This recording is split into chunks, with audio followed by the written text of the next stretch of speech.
Understood. I will bear the Tsaritsa's decree in mind. I don't see what's so awesome about it, though. Does he really think everyone else is as immature as him? I'm not stooping to Tartaglia's level. I thought you might say that. How's your progress? Quite promising, actually. That alchemist Albedo gave me a few ideas. Remember how I asked you to look up some files for me? That stuff on the Nazi-Kreuz Institute. René de Petrichor and Jakob Ingold. Alain Guillotin despised René's theories and methods, but he never managed to come up with better alternatives either. So I adopted some of René's ideas. I thought Alain was like a father to you. He and René were mortal enemies, were they not? And what would you say if Lenny and his friends one day learned something useful from someone you utterly detested? I would applaud them for it. That would mean that they have surpassed me. For all we know, Alain Guillotin might have thought the same thing. Not that it matters, though. He's dead, and I'm alive. So it's my call to make. Once you die, it doesn't matter how great you were in life. Only the living get to decide what happens next. Hey, come on out. They're back. Huh?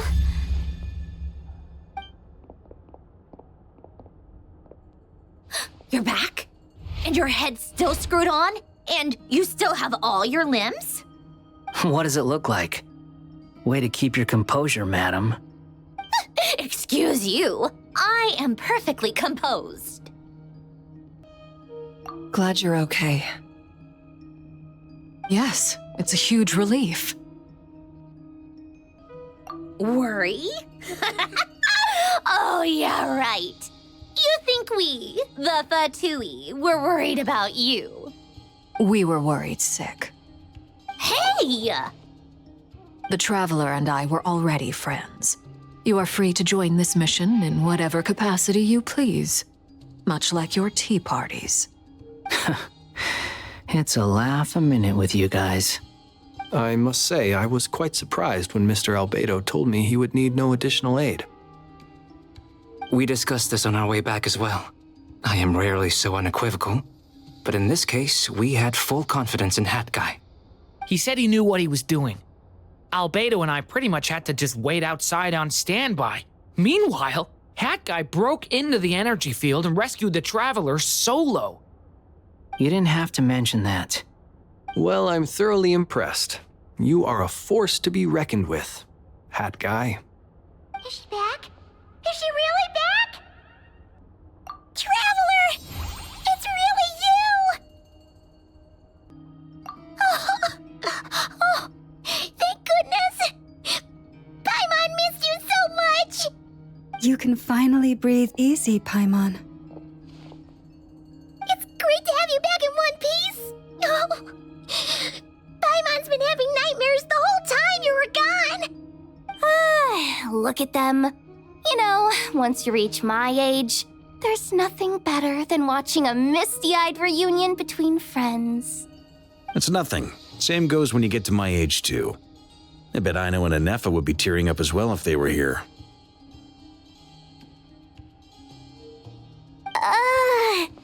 Varka, I'm not sure Anefa can cry.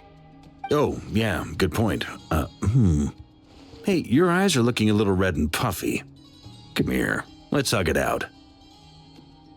What? Ew, no! No, thank you. You're not my dad, okay? Knock it off! Everyone, I'm sorry for all the trouble I caused you. But the silver lining is, I didn't come away from this ordeal empty-handed. While I was being held captive, I learned a lot about Dottoro's current capabilities and what he plans to do with them. Allow me to explain.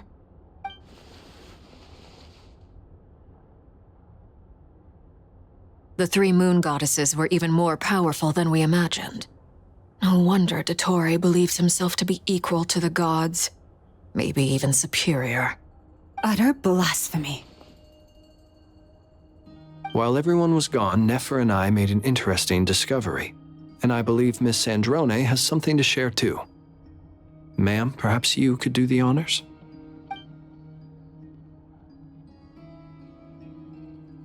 Called it. Getting rid of a pesky troublemaker like her is like trying to clean up after a crumbly cake. It always comes back to haunt you. Our next step is to find a way to bring her back. A place where time flows backwards, with no destination in sight. Surely it must have been created for a specific purpose. But I fear the answers are buried deep in Tevat's history, held by great powers beyond our reach. It sounds like she's on a specific path through time, just traveling in the opposite direction to us. The question is, where does that path lead? Or will it keep going to infinity? We considered that question as well. Strictly speaking, time is not infinite. Indeed not. Every road has an end. Nicole! You sure love quietly sneaking in mid-conversation. I do, in fact. It's something I've always done at our mages' tea parties. Quiet, mysterious, and persuasive. You wonder what lies at the end of her road. Well, just as the world has a beginning and an end, so too does time. And so, the end of the road is the moment that Tevat was born. But where Miss Columbina will end up along this road, that depends on where this particular river of reverse time began. What about the original moons and the moon goddesses? Do they have a beginning too? All things do. In the beginning, no moons adorned the sky. It was the Dragon King Nibelung who raised the 3 moons into the heavens, and thus were the moon goddesses born. They were shadows of the planet, born to wield Nibelung's authority and oversee the world on his behalf. They were extensions of his will, manifestations of his majesty. But then one day, they disappeared just as suddenly as they had once been brought into being. Nobody knew where they had gone.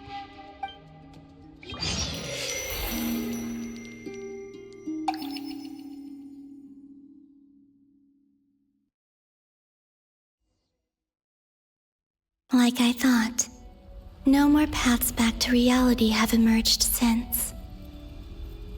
But how can I be sure that I'm going the right way without scenes from reality to keep me on track?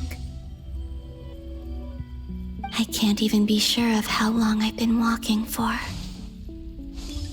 The further I travel, the less stable this space becomes. There are even moments where I can sense something that feels like abyssal energy. They can just materialize out of thin air. I have to keep my wits about me.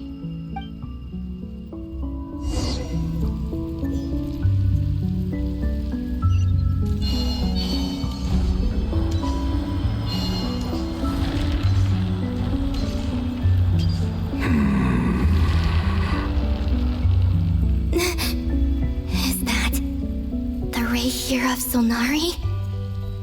I can't believe he survived. How did he do it?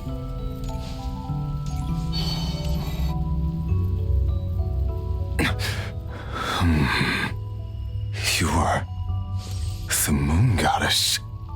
But how?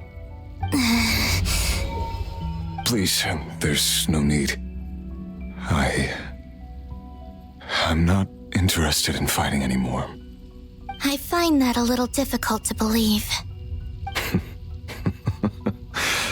Yeah. Honestly, so do I. The way you used my own power against me was a brilliant strategy. And then, in the final moment before I was thrown into this space, I had to see an old friend. Mr. Dainsleif. Right. It was so long ago now. But we were friends once.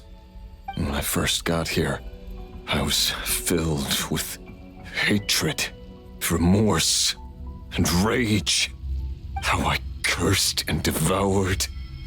I tore everything here apart. I was consumed by the desire to leave this place and have my vengeance. But to no avail. This is a place with no exit. This is the second time I've entered this space. Though I have no memory of the first. I was torn to shreds the moment I entered. But this time I survived.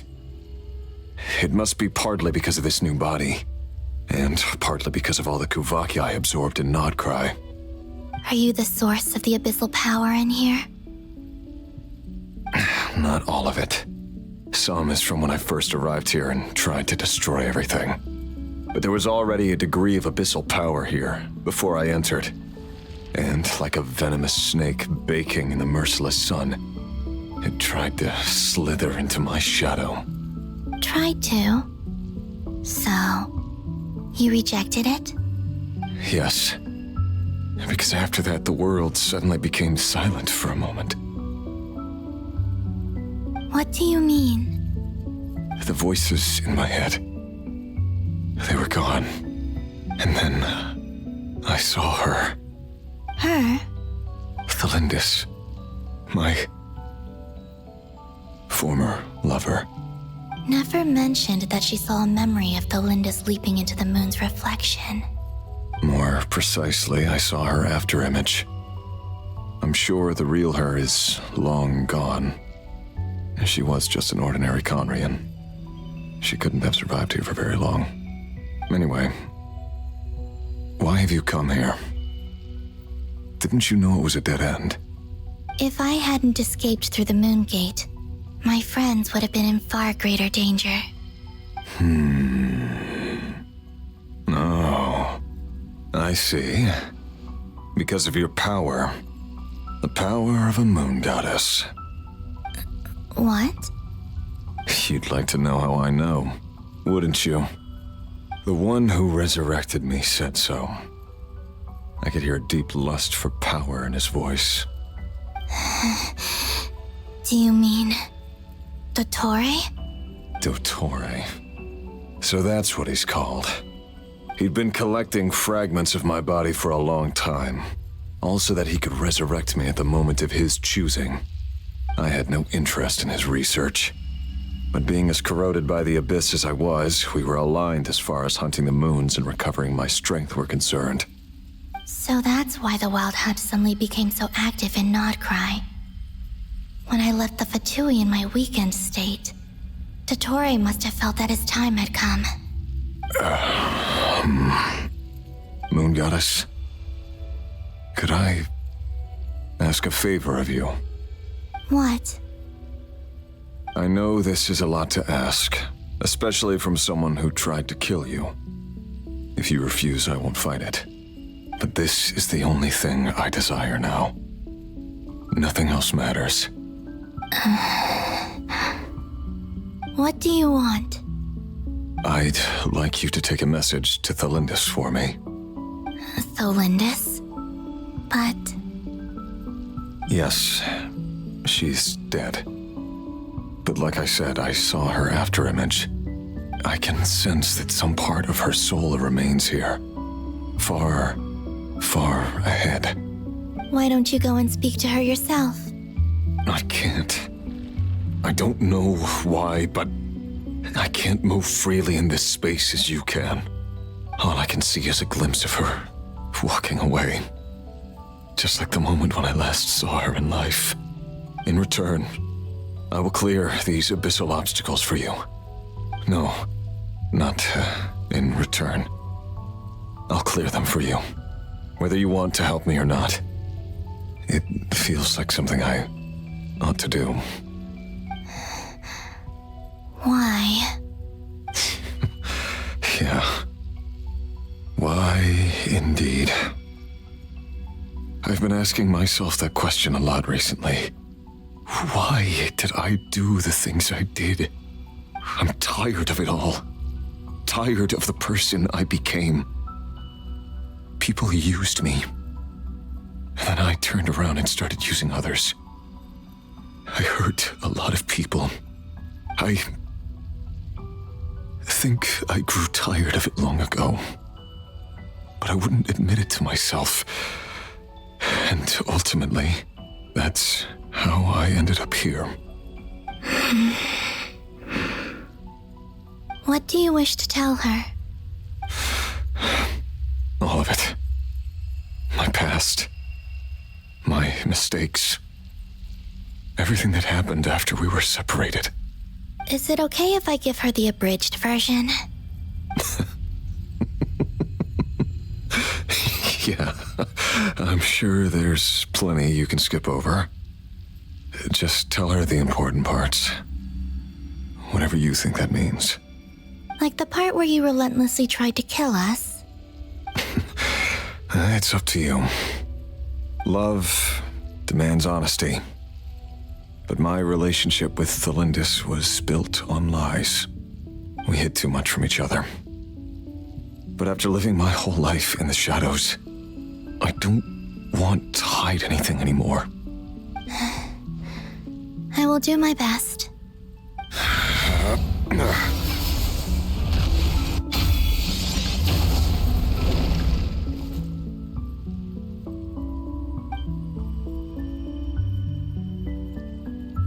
There. The Abyss will no longer stand in your way. Even though Mr. Dainsliff felt he had to fight you, I think he still regarded you as a friend. Dane? He said that you betrayed him, but he also felt great remorse at never having understood what you were truly going through. Why tell me this? Because if he'd known that someone could take a message to you, I believe that's what he would have said. Thank you. It means a lot. I know this will sound strange coming from me, but don't die, Moon Goddess. I can tell that you're determined to get out of here.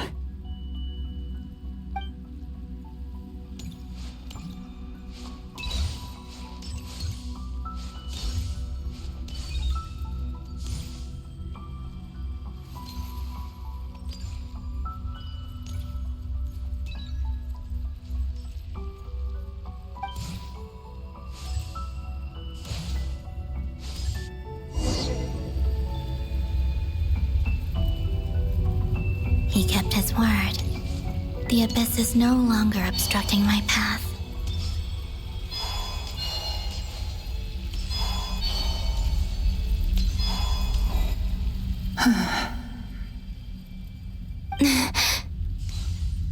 Is that Thelindis? She wasn't far off at all. And yet, they can never meet. Hello, Miss Thelindis. Who are you? How do you know my name? I've never seen anyone else here before. You can call me Columbina. I promised Rerir that I'd bring a message to you. Rerir? My Rerir? Is he well? He's doing better than he was. Better than he was, huh? Sounds like he's had a pretty rough time. Others have had a rough time on his account too. In many cases, their time ran out because of him.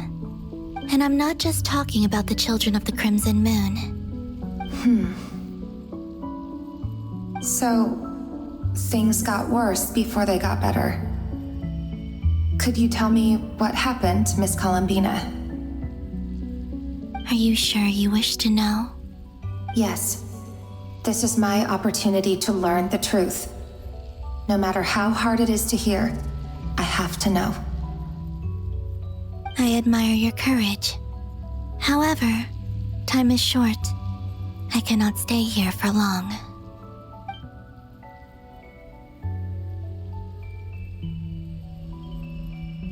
Rerir had seeds of hatred in his heart, and many people nursed them for their own ends. On some level, Everything he did was to try and find a way to see you again. But in the end, he came to regret his mistakes. He wanted to apologize for hiding his past from you. Beyond that, he did not say specifically what it was he wished to convey to you, but I'm sure that you've always been on his mind. You are what has kept him going over all these years.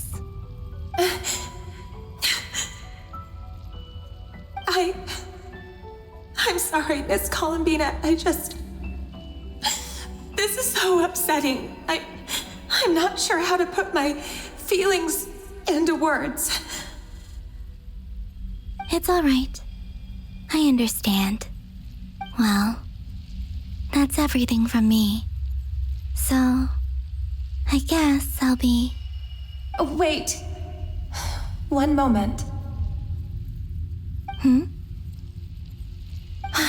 Time flows backwards here.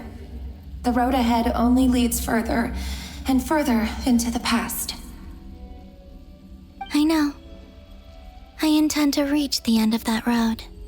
Without a moon marrow, without the 3 moons' power, you won't make it far. Wait, unless... Are you one of the moon goddesses?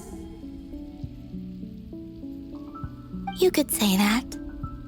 I see.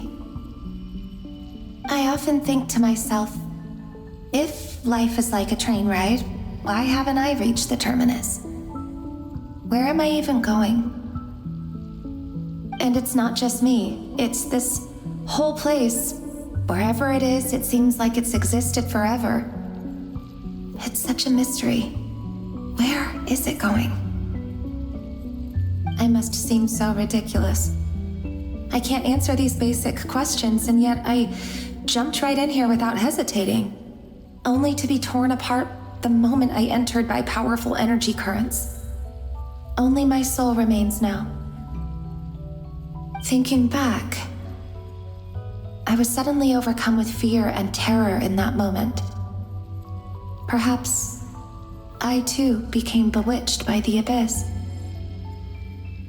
I may have been the leverage it needed to control Rayrir. I used to be a researcher at the Universitas Magistrorum in Conria, researching the iridescent moon's marrow. Eventually, I came to the conclusion that time in here flows in reverse. Rayrir was one of the Finster King's retainers. With me, he was in an impossible position. It plagued him constantly. I wanted to help him escape his lot in life. I wanted him to be happy, so I thought I'd use this place to return to the past. At the time, I thought I could just go back to the day that the Finster King first found the prince. It was only after meeting the prince that the Finster King started going too far with his research into the abyss.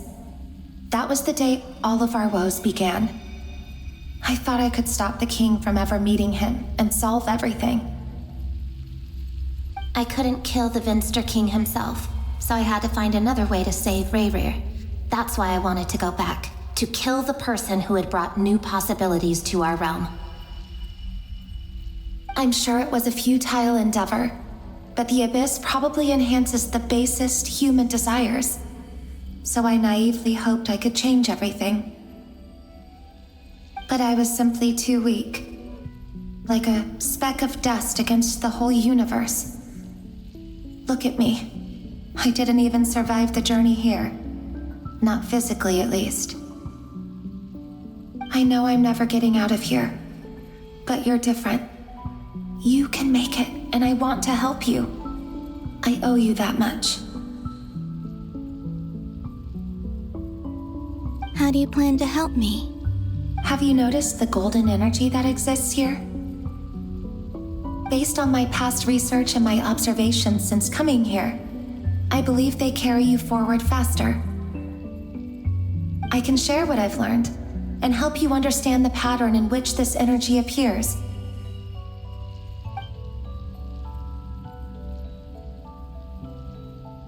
I think you just might... Now, I know you will be able to change the past. Also, I've been speculating about where this space ends. The documentation was scanned, but from what I know of the legends about the moons, the oldest ones seem to begin with Nibelung, king of dragonkind. I have no way of verifying any of it by this point, but if it's true, you might be able to reach that era if you keep walking. Understood. Thank you, Miss Thelindis.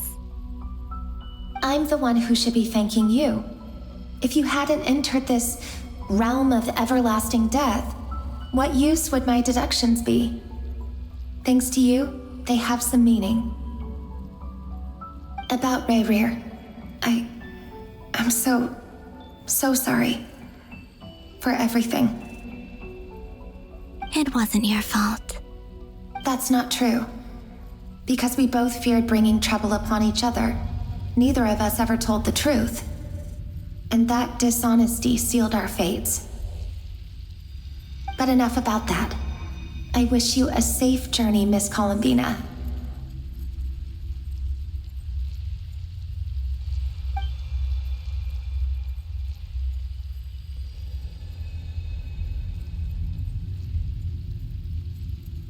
And may the outside world never have to experience pain like this again. Rayrir, you're there, aren't you? I cannot see you, because you exist in the future. I expect we'll be trapped in this prison of space-time for all eternity.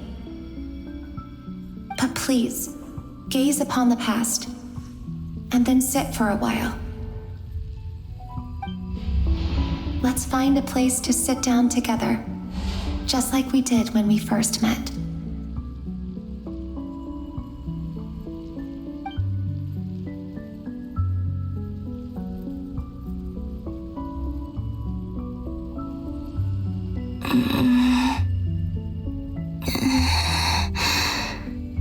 How long have I been walking? How much further till I reach the end?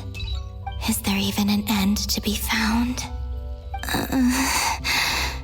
Everything's getting blurry.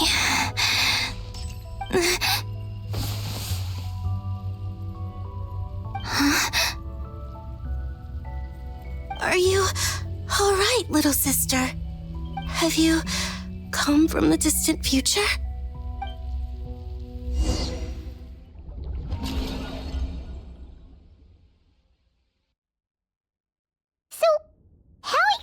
Did the moons just disappear?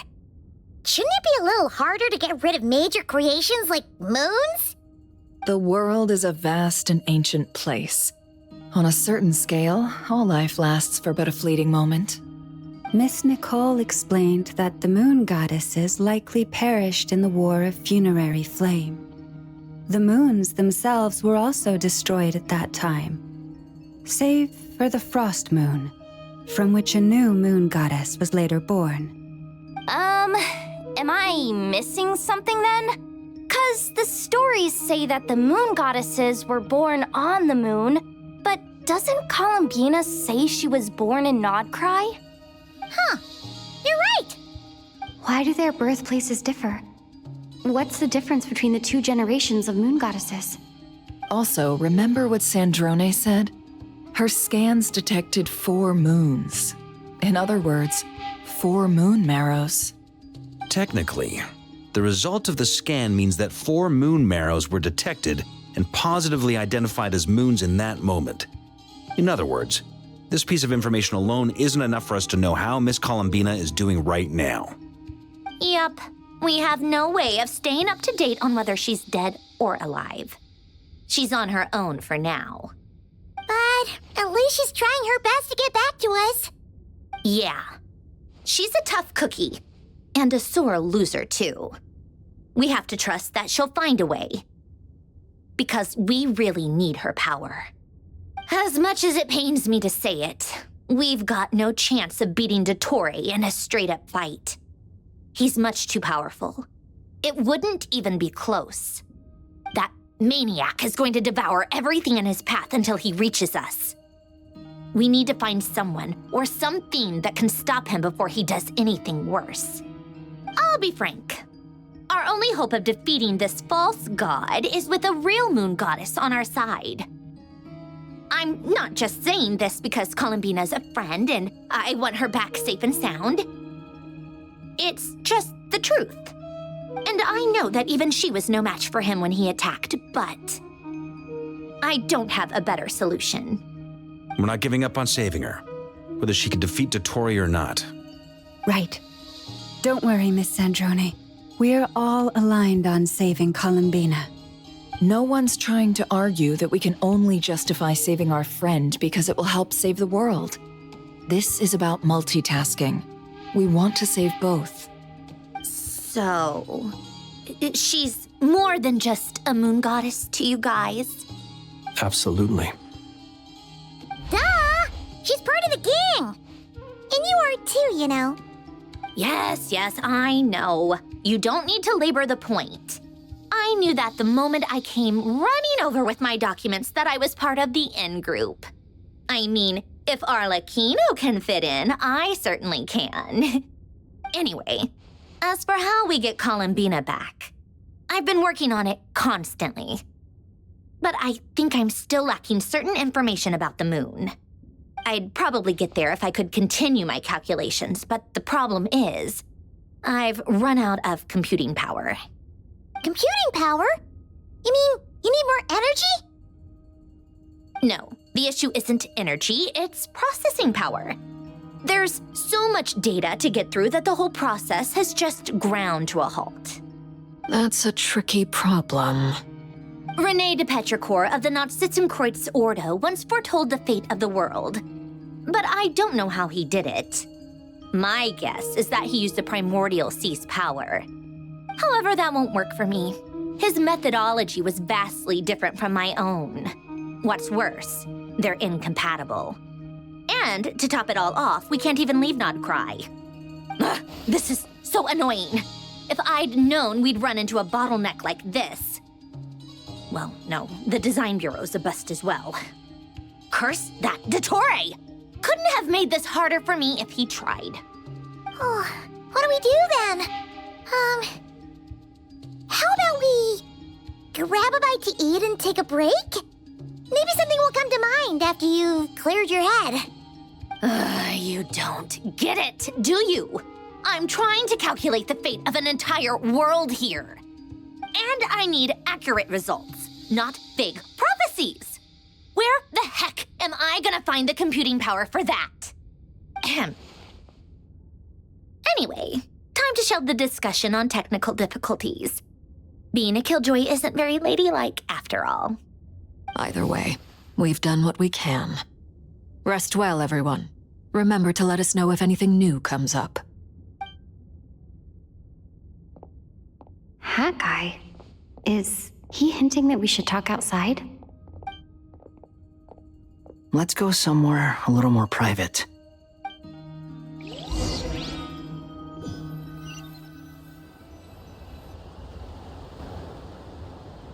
You know that Dory went back to Sumeru, right? Yeah.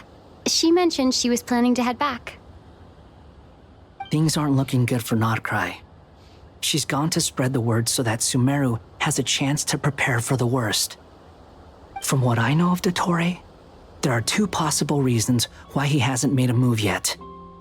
One is that he's still working through some kinks in his new powers.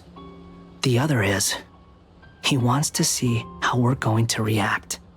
He'll easily devour everything eventually, so I guess he's in no rush to make it happen. The first false god he made was me. Now it's his turn. Even though my records were erased from Irminsul, Dottore's ideas haven't changed one bit. He once told me that becoming a god was like turning yourself into a hungry wolf or giant serpent to devour the moon. Clearly, he began studying the moon goddess's powers long before he even tried making a god. He's always wanted to get his greedy hands on divine authority one way or another. And in the end, he devoured the moon where I failed. In the desert of Sumeru, there is a chessboard built by King Deshret, also known as Al-Ahmar. I don't know if it was a real game, or if he was just trying to challenge his servants and citizens in some way. But creating games and setting rules, gods do that as a matter of course. That's the kind of power Dottore craves. Now he has the Trilunar Authority. His power is leagues beyond the common people. I don't think there's any point in other nations rushing to the front line. They're better off focusing on defense and hoping they can fend off any threats that spill out from Nodcry.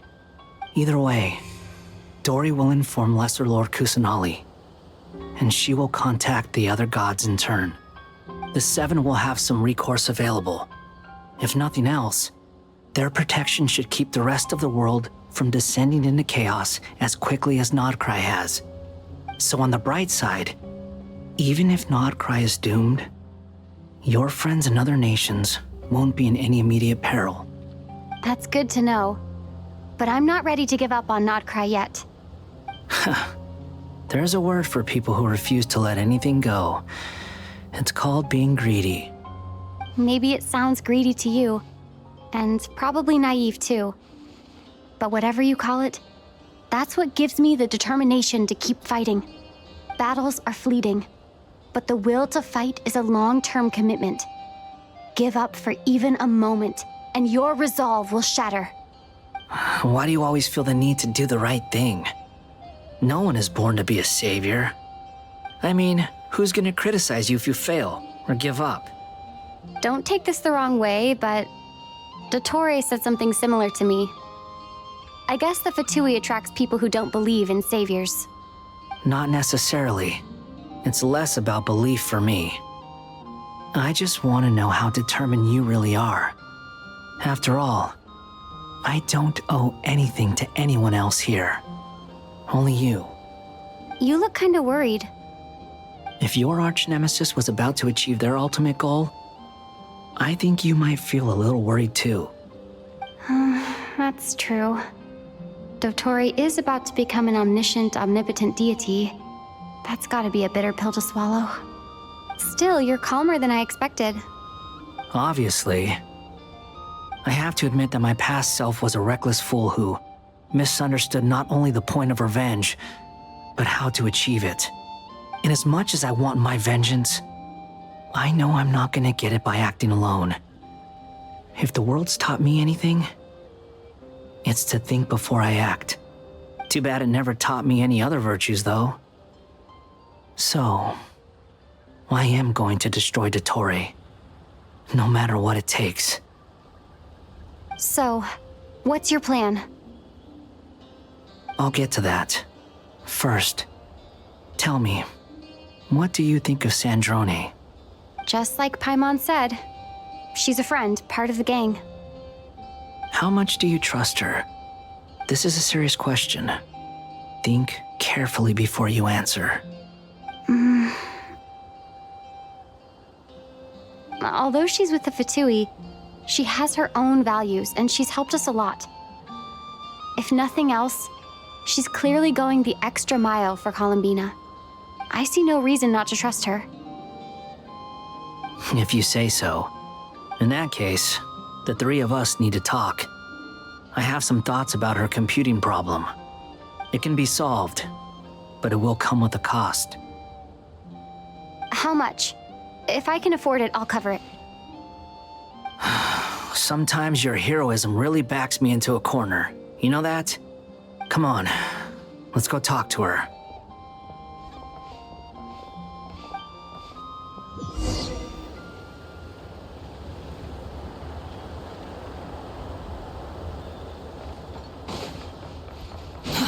Too slow.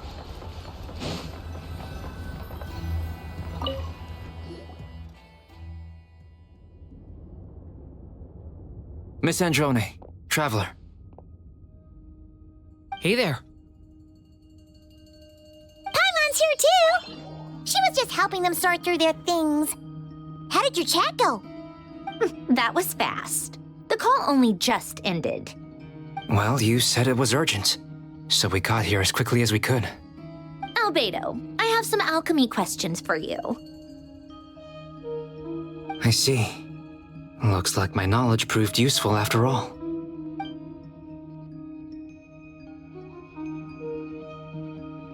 If I might ask, what is the end goal for the modified formula you'll be using? I needed to predict the future of the entire world. But I've run into some teething issues since trying to implement Renee's theory of the 4 Orthants.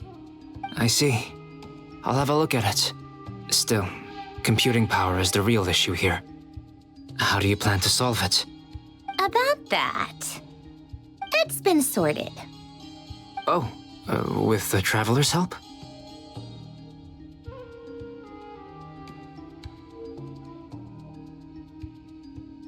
Actually, you're not wrong.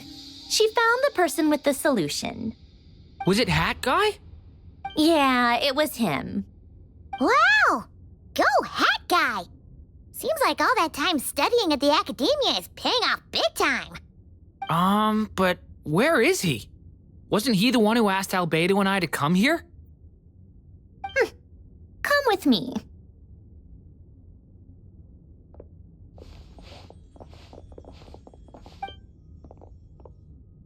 Hat Guy?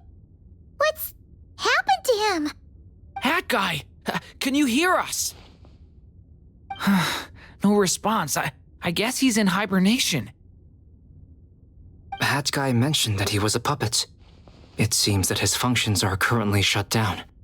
I presume this has something to do with the solution to your computing problem. That's right. He and the Traveler came to see me. Wait, what? You have a solution? Would you calm down? Why do you always react so hysterically to everything? Excuse me? How would you know? You shouldn't be so quick to judge complete strangers. It's very bad manners. Oh, please. It doesn't take that long to figure out that you have a temper. Where does a mere student get that kind of confidence? I've actually published more papers than you. Not that status counts for much. Even Paimon's applied for academia admission. Huh? Are you serious? See? This is why I can't be bothered to explain myself. She recognizes no one's skills but her own. Okay, fine. I'll hear you out. So, tell me, how do you propose to solve my computing power problem? This world itself is constantly processing all kinds of information. If it's the world's future you're trying to calculate, you need a processing device that's designed to cope with that volume. Easier said than done. Only Irminsul can handle that kind of... Wait, is that what you're suggesting? But surely we can't just plug my formula directly into the ley lines. You should be able to tell that I'm not human, right? Yeah, I noticed. The technology, though, seems pretty ancient. Very different from Fontaine's. It's a completely different system. Conrian, to be precise. I'm what they would have called a puppet. Puppets need an energy source and processing power. The artisans who built them sought out the materials most suited for that purpose. You? Do you mean... The Traveler and I have talked it over. She's willing to vouch for you. So, I'll allow you to borrow my core for your calculations. It was built using wood from a silver-white tree, which makes it a small part of Irminsul. Conrian technology and Irminsul wood. Who in the world could have built you? Are you sure about this? A puppet without its core will cease functioning completely. And if it's left in that state for too long, it might not recover. You could die if you do this. You do realize that, don't you? I can put two and two together, yes. No need to rub it in. I won't lie to you. This has never been done before. I cannot guarantee your safety. Doesn't matter. I'm prepared for the worst. Did you two actually talk this through? Is he... Are we really considering this? Yes, we discussed it. The bottom line is, he trusts me and I trust you. Let's give it a shot, shall we? Honestly, I have no clue where this kid even came from. But for whatever reason, he lent me his core to use in my formula. I'm very close to finishing my calculations now, and the core is currently in use. So I'm sorry, but I can only show you a sketch right now. This is what the core looks like. A silver-white branch. It certainly matches the legends told about Irminsul. Is Hat Guy gonna be okay? He's not gonna die, right? Right? In theory, he should be fine. As long as we put his core back in time. Beyond that, all I can say is that I'll try my best to avoid risk and make sure the core doesn't sustain any damage. I think I know why you called us here now. Someone needs to watch over his body and make sure it's protected until the process completes. Correct. He said that the only ones he trusts here are you two, and the Traveler. And the Traveler will have other work to do.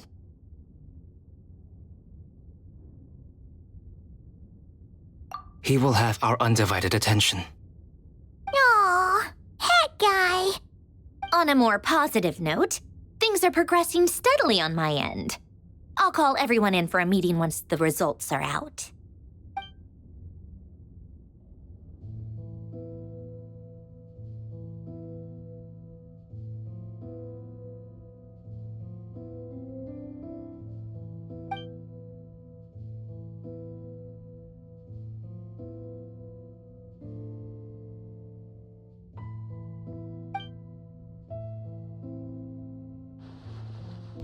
The worst case scenario with the core removal is either a system reset or a total loss of function. But I'm not afraid. A quiet death should have been my fate long ago. A core is completely different from a heart. It's like another vital organ entirely. I never believed it could be a true replacement for what I sought. But in the end, it turns out the core was more useful to me. Pretty funny when you think about it. It's like the punchline of my entire life. Do you think there's any difference between a puppet and a human? If not, then this would just be another samsara. I have already experienced both a past life and a next life. Part of me wonders whether I'm only capable of making this decision because I've become a real human. What's with that expression? Isn't this a good thing? Sandrone will succeed, won't she? She has to. She will. We all have to persevere until this is over. That's right. And I'll protect you all until the moment of victory arrives.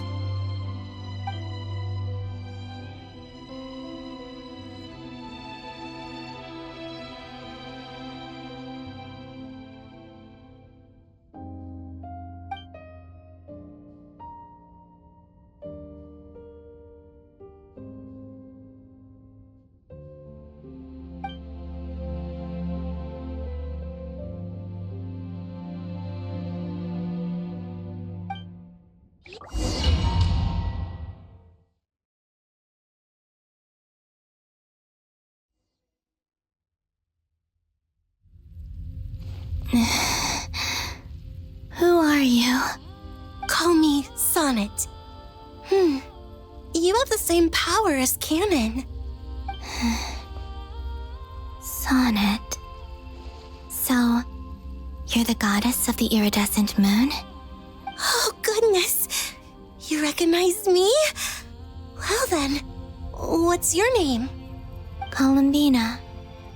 Columbina Hyposelenia. Hyposelenia? What a lovely name. Did you choose it yourself? It was a joint effort between me and my friends. Friends?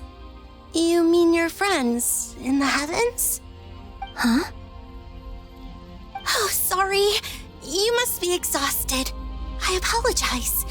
Hang in there. Let me introduce you to my older sisters. Do you mean the other two moon goddesses? Arya and Canon? Wow, you sure know a lot. Hey, does that mean that our story goes on into the future?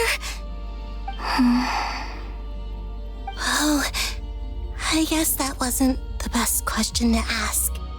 It's all right. We were prepared for that possibility. You could say we were too prepared. I can't even remember how long my sisters and I have been here by this point.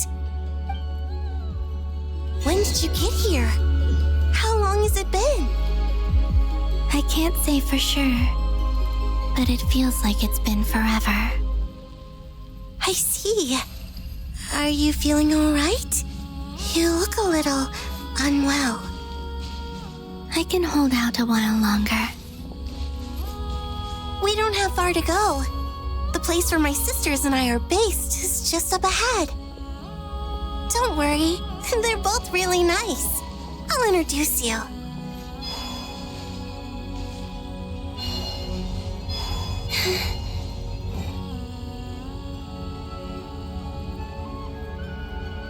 Sisters, I'm back. And look who I've brought with me.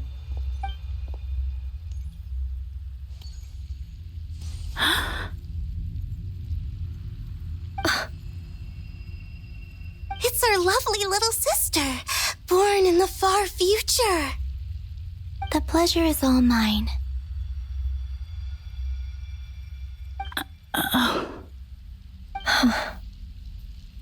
Allow me to introduce you to Columbina Hyposelenia.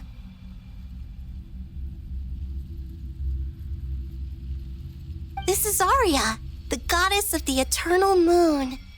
And this is Canon, goddess of the frost moon. Canon, don't you think Hyposelenia's power is similar to yours? Hello, Columbina. I apologize for our startled reaction just now. And please, forgive our little sister if she's been annoying you. She tends to talk a lot. It's fine.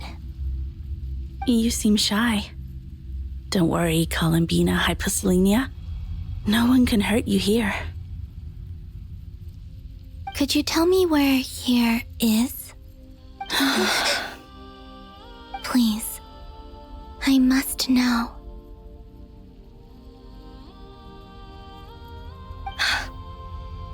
My dear sister, this is where Tevat's original ruler, the Dragon King Nibelung, imprisoned the moon goddesses. What? You're scaring her, Canon.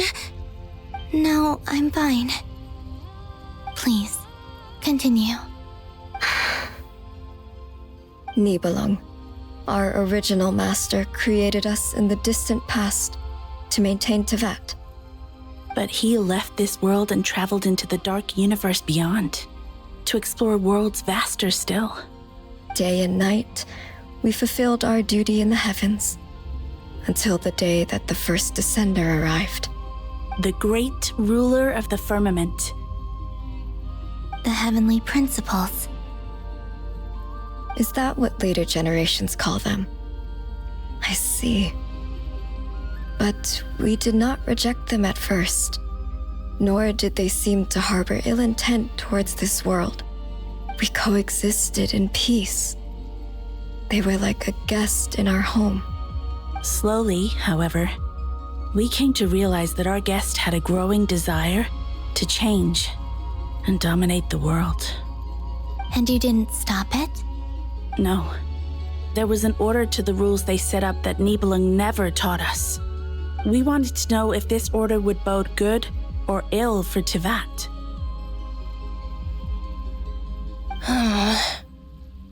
All right. Canon and I wanted to know. Sonnet was against it from the outset.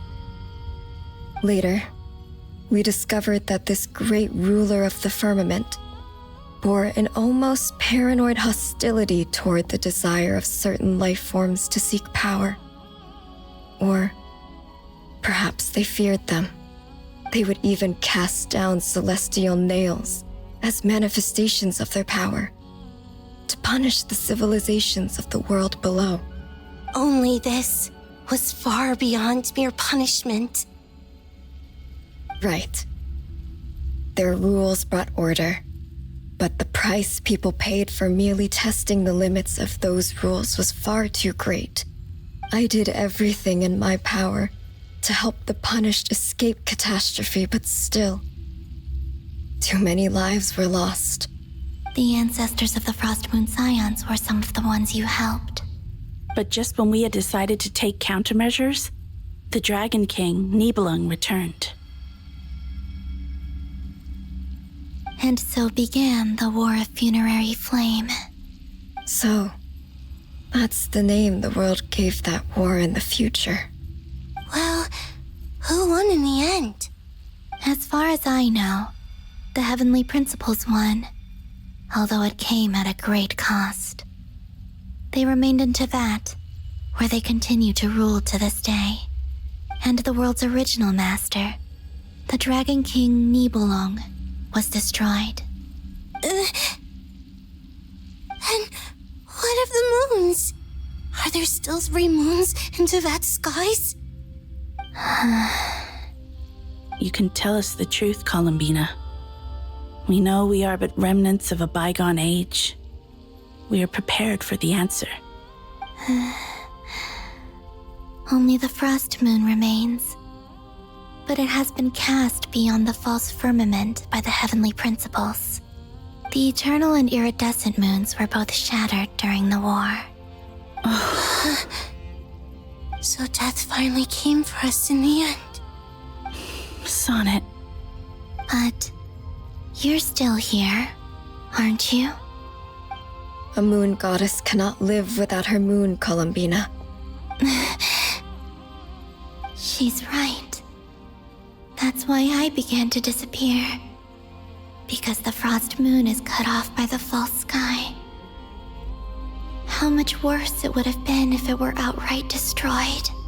Our souls may endure within this lunar palace, but if our moons are destroyed, then we shall disappear the moment we depart from it. I'm sorry. There's no need to apologize to us, dear sister. If anything, we owe the world an apology. If only we'd decided to act sooner, rather than arguing amongst ourselves. All the more reason not to spend this time in regret and repentance. Instead, we should focus our efforts on how we might help our future sister. Sorry? Don't you see, Columbina, your story is not yet over. Is that not why you are here?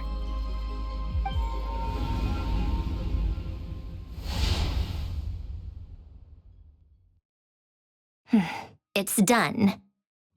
Initiate numerological array. Continue running primary process. Calculate the world's fate through extrapolation. And identify nodes of potential change. Secondary process, scan for moons. Still 4. The number of moon marrows hasn't changed. Wait, let me think. Is it possible that there's something I've been misunderstanding about the moons all along? Variables. Variables in the world. I know where potential variables within the world come from. So what about the moons? Are there any variables there? Like their life or death, for instance. What if being alive or dead makes no difference to a moon? But that's so strange. Even immortal gods can die. Why would the moons alone be? Wait! I've got it! If alive or dead is considered a variable, we might have had this wrong the whole time. No one ever said that a moon marrow equals a living moon. We just made that assumption ourselves. Initiate secondary process. Scan again. This time filtering out interfering perimeter, moon marrow. I don't care if they're natural or artificial. Get them out of my search results! Why? It says 3 moons still exist in Teyvat, even after excluding the moon marrows. But we know for a fact that 2 of them are dead. Redo the scan. Narrow the results to living moons and real moons. No, scrap that. Narrow it down to moons that have lunar authority and remain alive. Why? Why is it still 3? What is this, Columbina? Has the world lied to us? Or are you the one pulling the wool over our eyes?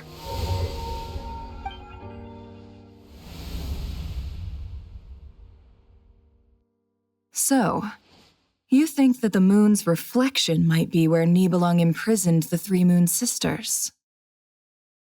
Yes, it would explain a lot, such as why that space would respond to a moon goddess's power, opening the moon gate at her command.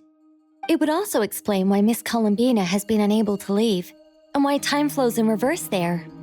In the messages she sent, Columbina promised us she'd find a way to return, but we have no way of knowing how, when, or where this might happen. The fact that she still has yet to reappear in this world indicates that returning from that place is no easy feat. We cannot afford to simply wait for her.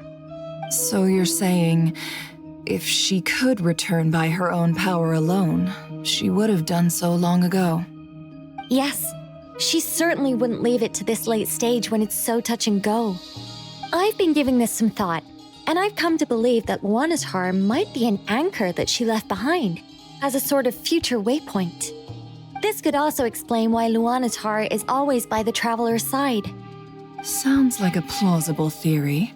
If that's the case, there must be some criteria we need to fulfill to allow Columbina to return to the present. The question is, what could they be?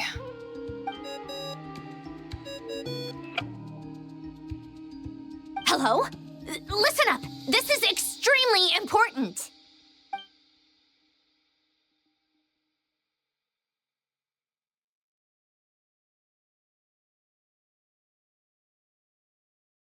Not only is Columbina alive, but she may well exist in a form unimaginable to us. I'm still unclear on the details, but she's done something truly inconceivable in the past. And the clue to what she's done lies in the moon and Teyvat sky. Truly amazing. Oh, I'm so delighted for her. I'm sure we all feel the same. And I'm sure Columbina is ready to get back here and fight by our side. I'll keep my calculations going and try to find some way of coordinating with her. But that's not an excuse for everyone else to slack off, okay? All of you had better keep trying to think of solutions. How can the dead moons still live? And Luanatar?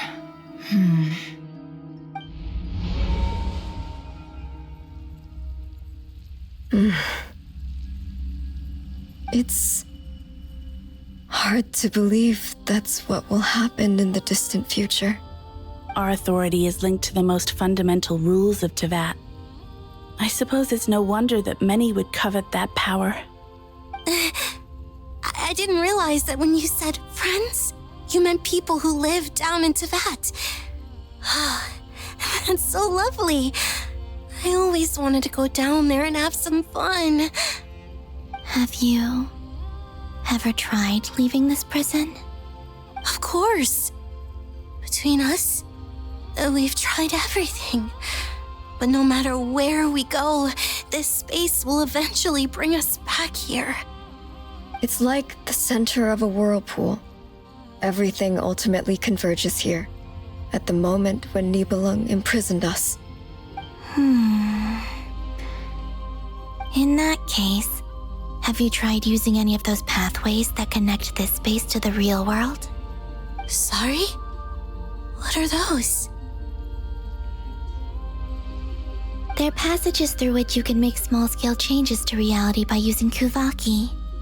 Or am I the only one who can use those passages? Because part of my soul remains in reality. Kuvaki. What is that? You don't know? It's a unique kind of elemental energy found only in Nodcry, the land from which the moons arose. Oh. Well, it's true that the moons first rose up from the part of Tibet you say is called Nodcry. But there is no difference in the elemental energy between there and anywhere else. What? Could you show us some of this Kuvaki hyposelenia? Maybe if we see it, it'll make more sense. Okay. Isn't that just your power? What? But it's everywhere in Nodcry. In the air, in the land. Even the creatures who live there have adapted to its influence. How curious. This Kuvaki certainly did not exist anywhere in the world before we were imprisoned. Let alone influence living creatures. So, how exactly does it affect them anyway? Can they float in the air like us? This is so strange. Why would their reality differ so much from mine? Columbina, you're looking for more than just a way out of here, aren't you? Yes. If I am to help my friends, I will need trilunar authority on par with that of our foe. You mean you'll need our power? This sounds extremely risky. The Three Moons' powers are not mutually compatible. Concentrating them into one goddess will be a very painful process. And if anything goes wrong, it could tear you to pieces. I know. But I'm willing to take that risk. Even so, let's say we successfully transfer our authority to you.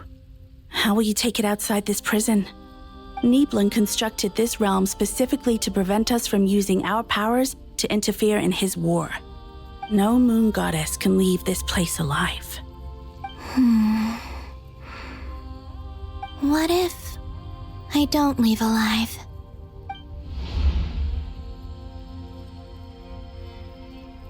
Where do we even start? How are we supposed to figure out what we're meant to do to help Columbina?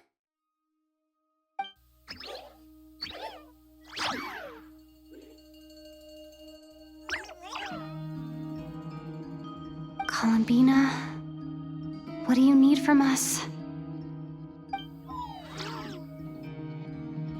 If she really got to the beginning of time in there, how do you think she'd leave us a message?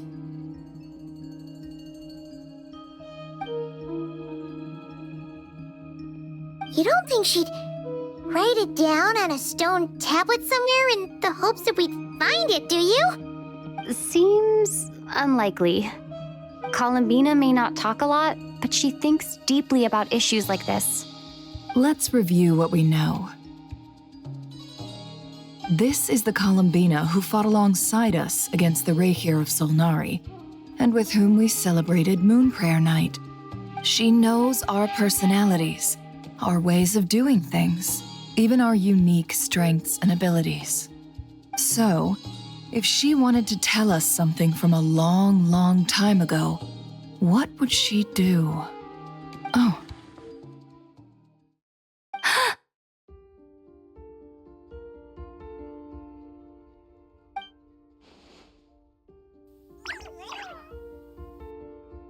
Traveler, you once said that those golden ripples also appeared when Luanatar was born. What if Columbina left Luanatar here, not just as an anchor to the real world, but for some other purpose? If she is part of Columbina, And Columbina knows that I can see past events through her. Oh yeah! Like when you peeked into Rarer's past through his heart! Nefer, wait. If you're right about this, and you can really see past events through Luonatar, your eyes, they'll... Oh, I know. Looking at Rerir's past in Conria was already enough of a strain on my eyes. Looking this far back into the past, it'll surely blind me. But it's our only chance. This is the only way. Boss. We spoke about this once, a long time ago. Do you remember what I said, Yehoda? The day I lose my sight, the Curatorium of Secrets will be yours to run. But... What's wrong? I'd be overjoyed if I were you. This day's come a lot earlier than either of us expected. I need to know you'll honor our agreement, Yehoda. Promise me. Yes, Boss Neff. I promise. Are you sure you don't want some time to think this through? What is there to think through? I should have gone blind after our battle with Rerir. Frankly, it's almost criminal that I got away with it for this long. Then at least let me take some precautions on your behalf. And if you really do lose your sight, I'll visit your office every day and make sure you're well looked after. Oh, please, anything but that. I was actually ready to go through with this. Are you trying to scare me into backing out? As if I could ever scare you. I'll assume you're just joking to calm your nerves. All right, enough chit-chat. Let's do this.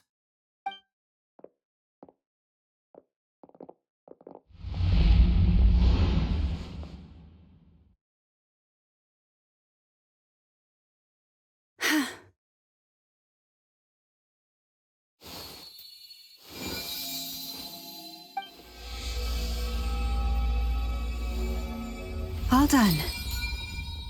Good. Now give me some space.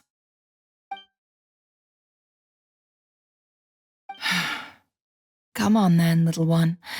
Show me what happened in the past.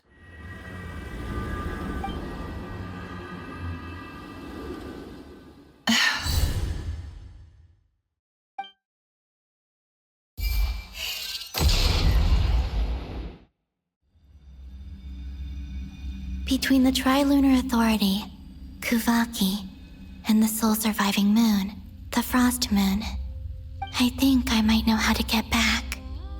But I will need my sister's help. Time to go talk it over with them.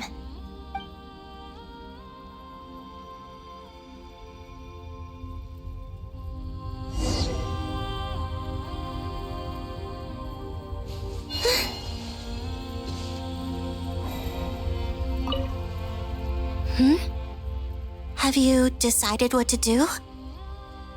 I hope it's not too dangerous. You really scared me when you said that thing about not leaving here alive. Come on, let's go find the other two.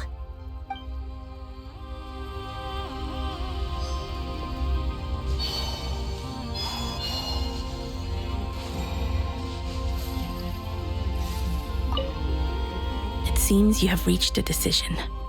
I'm all ears. What do you propose?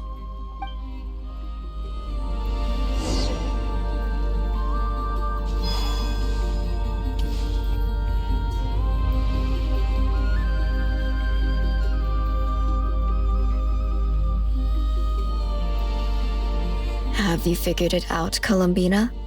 Tell us, how do you plan to leave this place? I intend to die here, in this moment, and then be reborn in the future with the help of my friends. What? What are you saying? How can the dead be reborn? And how will you inform these future friends of your plans? You can't exactly leave oracles. Nothing can escape this place. Not a single ray of moonlight. And even if you found a way, what if they never find the message you left for them? You'll... No, that won't happen. Come again? They will find my message. I'm sure of it. I'm not following. How exactly will you achieve this? It's quite simple, really. First, I will leave my soul here.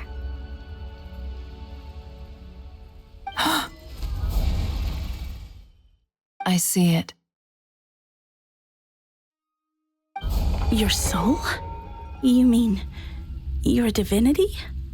Yes. I once left a portion of my soul in the future.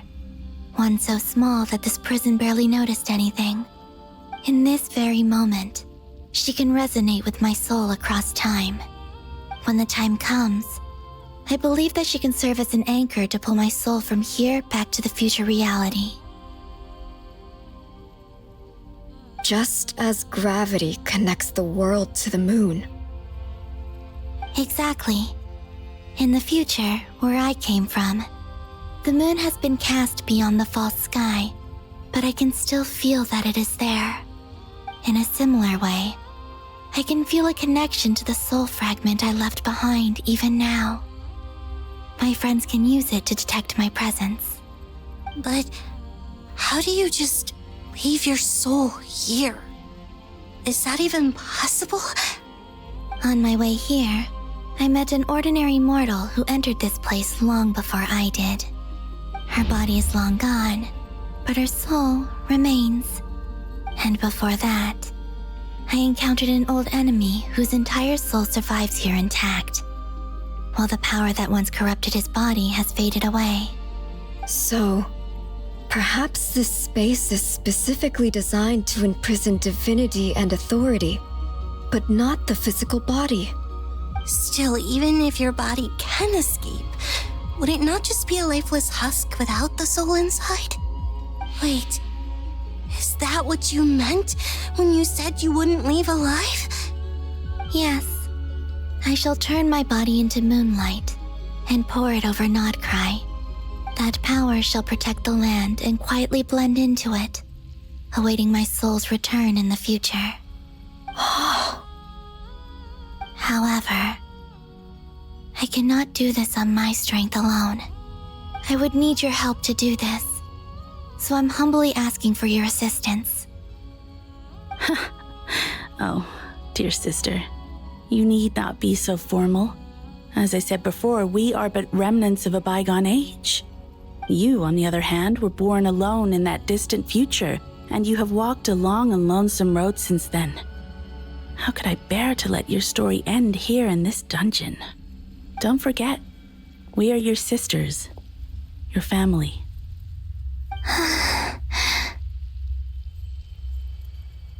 Arya's right. Actually, I've always wanted a little sister. Can you imagine how it's been for me? Getting nagged by two older sisters all the time. Now, I finally get to be the big sis. And not just that, but I get to help you return to your world, too. How could I say no to that? Sonnet. Kennen?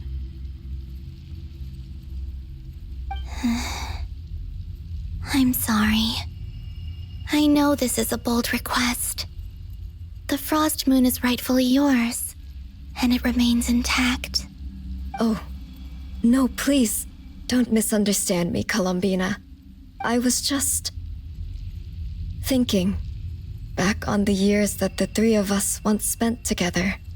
You cannot imagine how happy I am to hear of the future world you describe. The Frost Moon Scions, your lovely, kindly friends. For the three of us, whose purpose in life was to maintain the peace in Teyvat. It is a great relief to know that the people of this world live in such an abundant future. If your plan can save them and save Nodcry, I will gladly give you all that I can. Besides, The three of us have been together since the day we were born. I could never abandon them to live on alone without them. Canon. Still, I do have one question I would like to ask you before we proceed. Certainly. What is it? Why do you cover your eyes?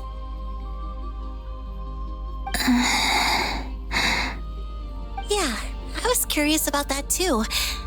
But it seemed personal, so I didn't want to intrude.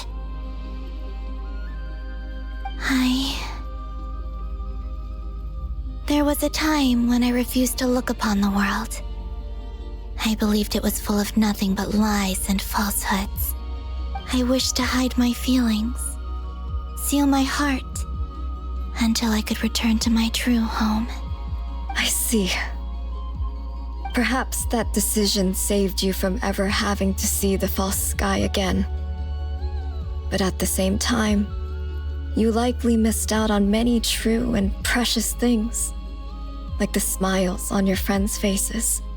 Promise me this, Columbina. When you return to the future, open your eyes, take a look at the world around you, and see your friends. I'm sure that you know this already, given that you long to return, but that is your true home.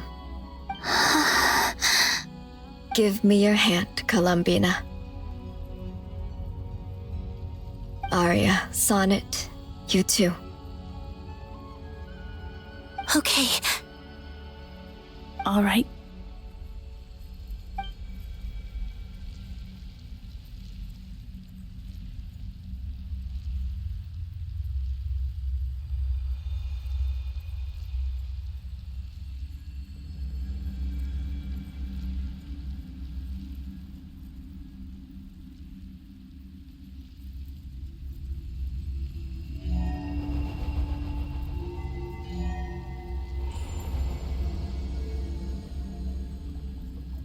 We once were the song sung for eternity, but now it is you who must continue to sing. We once were the tides in the great river of time, but now we subside, and you arise. We were the messengers of madness and inspiration, but now the lies have faded, and your truth must endure. We are souls awaiting the sun. You must return to be with those who smile when they see your face.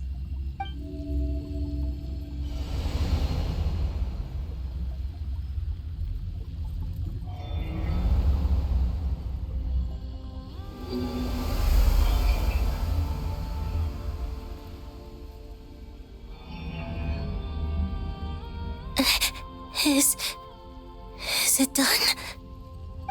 Yes. We have transferred the authority over all 3 moons to Columbina Hyposelenia. From this moment on, she is the Tri-Lune Goddess, the one and only moon goddess of this world.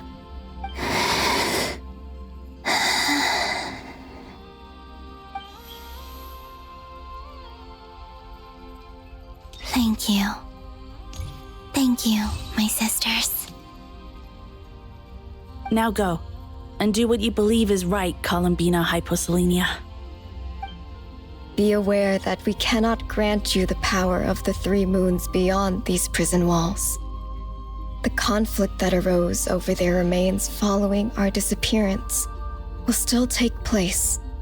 I understand. Sisters, oh, my body.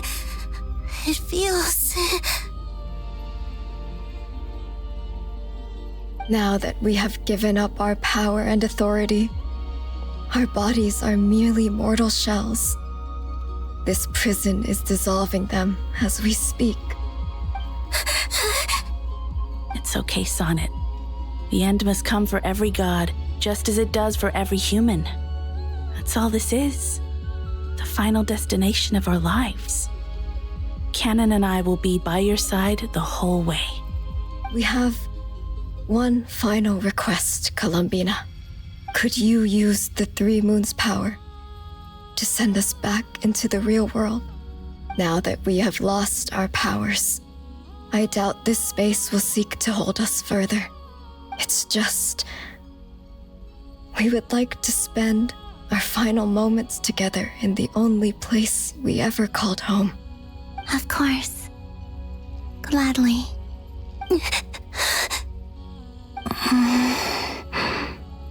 Sonnet? Yes?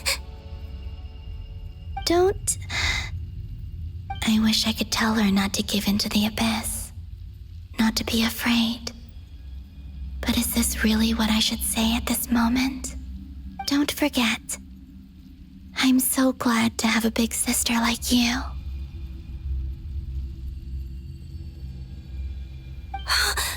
No, I will... Thank you. I'm okay. I'm not afraid. As long as my sisters are with me, I won't be afraid.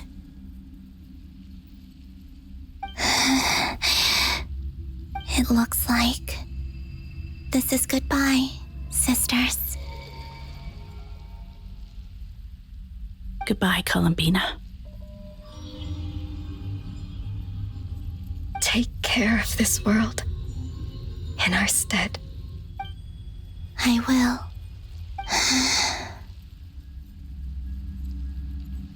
And now, it's time for me to bid farewell to my body, too. May it become the moonlight that keeps Nodcry company through the long years ahead. So this is why Nodcry was not always home to Kuvaki. It only appeared after I poured my body out upon this land, and only this land.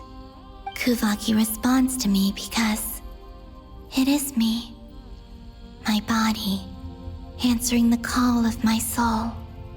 And the golden energy I've encountered on my way here was, in fact, that very soul, which I am about to leave here to guide me. O power Trilune, eternal moonlight. I, Columbina Hyposelenia, lay aside my body. Let it be cast into the dark night to illuminate the future. May it be a companion to all who dwell beneath the moon.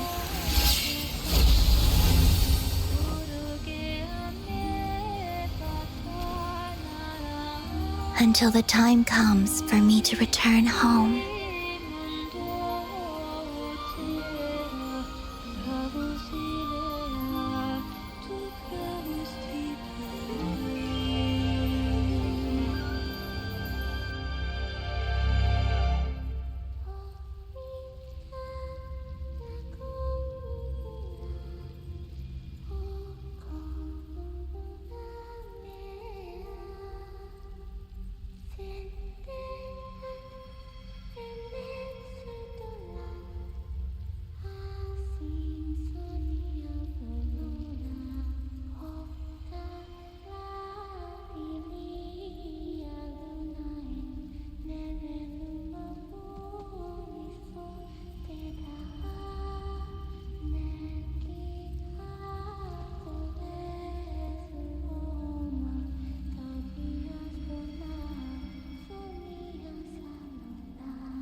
That was crazy! Were we even allowed to see that? Is anyone? Can you still see? How many fingers am I holding up? I see 2 fingers, and a look of sheer terror on your face. Truly astounding, Miss Nefer. Your eyes have glimpsed the very ends of the world, and yet they remain as sharp as ever. Or is the credit for this miracle due to Miss Lauma? It seems that even time itself is no match for your medical skills. Surely you jest, Mr. Flint. I suspect we have Columbina to thank. She must have realized the immense toll that the ritual would take and purposely set aside some of her power in the past to protect Nefer's eyes when this moment arrived. There is always a great price to pay for witnessing the truth, but it seems that this time, Columbina has shouldered that burden on our behalf. She chose the perfect method of getting a message to us. Though her eyes were always shut, she was clearly so perceptive. She knows us well. She knew exactly how we would think and what we would try. Despite being separated by time and space, we're seeing the same possibilities and seizing the same opportunities. We still don't even know if she's okay right now. But as long as there's a chance we can do something, we'll fight to make it happen. We'll get you back somehow, Columbina.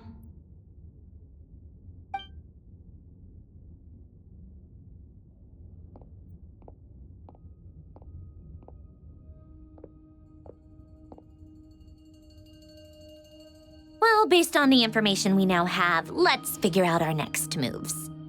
Thanks to these gentlemen, we have a much clearer picture of the situation with Dottore.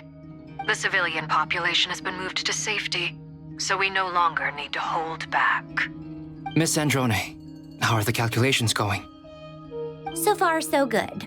I'll keep seeing how far I can push the system, though. Can't have Hatman being powered down for nothing. There's still a long road ahead.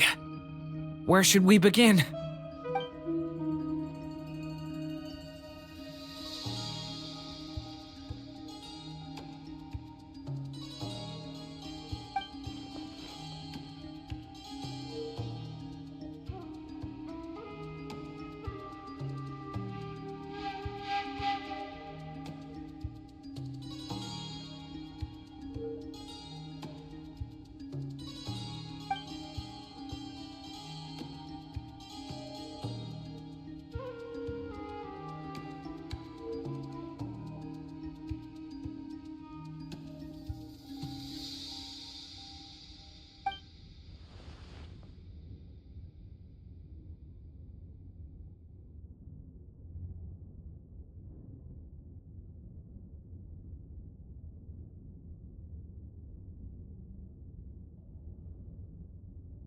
Our plan is clear. Time is short, so let's get moving. There's just never enough time, is there? Time is the bane of my existence. Ugh. Anyway, I'm gonna get back to work. All right, we'll do our part too. Yeah.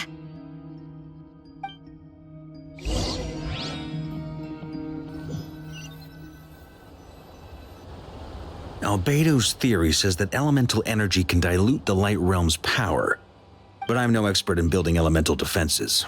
Sounds like something out of the advanced elemental theory section of the library. Whew.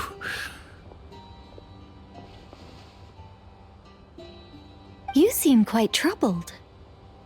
Well, yeah. I mean, who doesn't get a little flustered when they're completely out of their depth? You were the very picture of confidence back when you approached the Hexen Circle. Yeah, I could have been faking it through that whole meeting for all you know. Who's to say I'm not just a ball of nerves in a charming and gregarious package? Oh gosh, really? I'm so sorry, I had no idea. Well, you're all the braver for it. Still, I was much more in my comfort zone than I am here. At least in Mondstadt, you can cry for help from a cliff top and actually stand a chance of summoning Barbados himself. Things have never looked bleaker than they do now. If we don't pull this off, Tevat's doomed, isn't it? Oh, you think so? Actually, yes. Yes, it probably is. It's a shame. Don't put too much pressure on yourself.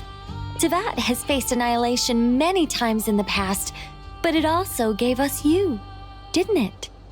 Hey, don't give me that. It's not like I'm anyone special. I disagree. Every human born in this world is special. We angels have always believed that. In that case, this humble human being has a big favor to ask of you. I I thought you might say that. I'm sure Alice, in her great wisdom, sent you here precisely to help us in this difficult time, yes? Well, that has less to do with her wisdom and more to do with my power. Of course, of course. Well, the thing is, these elemental defenses we're about to build, I don't think it's a question of if they'll fail, but when. Durin's findings from his patrols make it clear that Dottore is constantly expanding his territory. First it was his lab, then the design bureau, and now this. It's not realistic to completely stop him encroaching on the rest of Nagrai. Rather, our goal should be to stall him for as long as possible. If Miss Sandroni's calculations are correct, well, they're the closest thing to certainty we have in this situation, so let's assume they are. Anyway, her calculations suggest that our best hope for victory lies in Miss Columbina's return. It's up to us to slow Dottore's advance and buy time for her to make a return. Are you asking me to help you with building the defenses? No. I'd like you to prepare for what comes next. When he eventually reaches us, we will have to fight him. You were an angel once and a mage now. I'm asking you to lend us your protection. Oh. Can I take it that you're triggering the terms you fought for during our three-way talks? Well, technically those terms were about protecting Mondstadt. But if you're happy to agree to the change in location, then yes, let's do that. You're cashing in on this much sooner than I'd imagined. Well, yeah. The way things are going, I might not get another chance. Very well. The mages have heard the knight's plea, and we will respond. To tell the truth, Alice and I had already discussed how we might help you all, so I didn't come empty-handed. I always like to be prepared.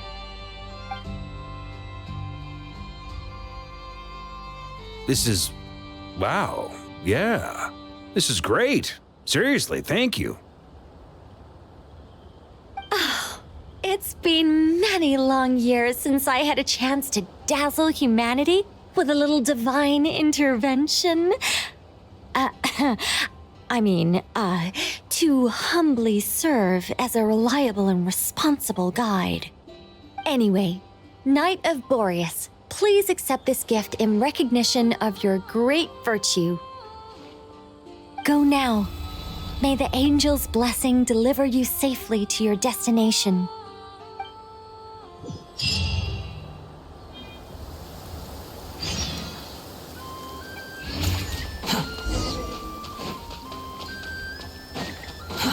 Too slow.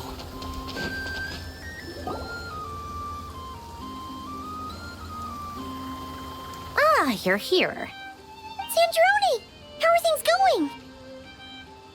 Glad you asked. You two are about to become the first people to lay eyes upon my masterpiece. Or should that be the first person and the first, specter? Hey! Whatever. Come, feast your eyes on this. Wow! We've never seen something like this before!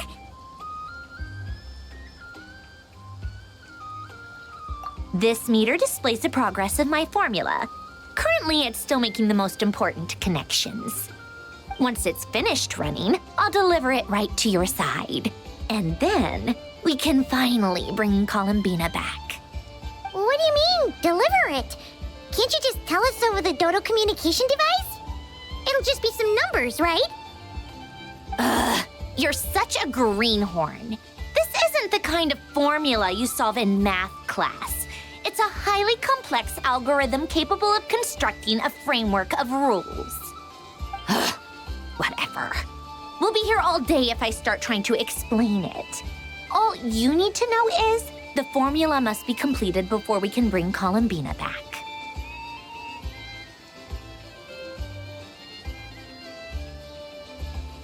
I'll share the data with you.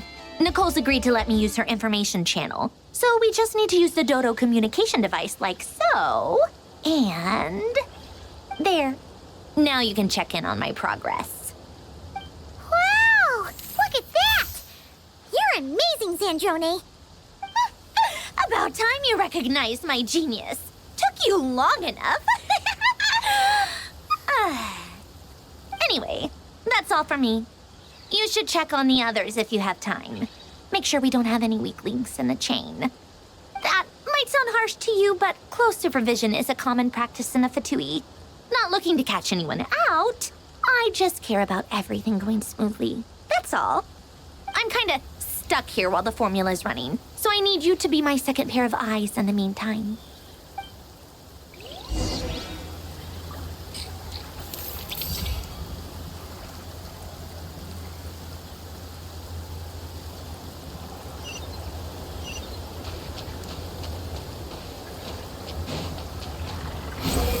Upon the gale.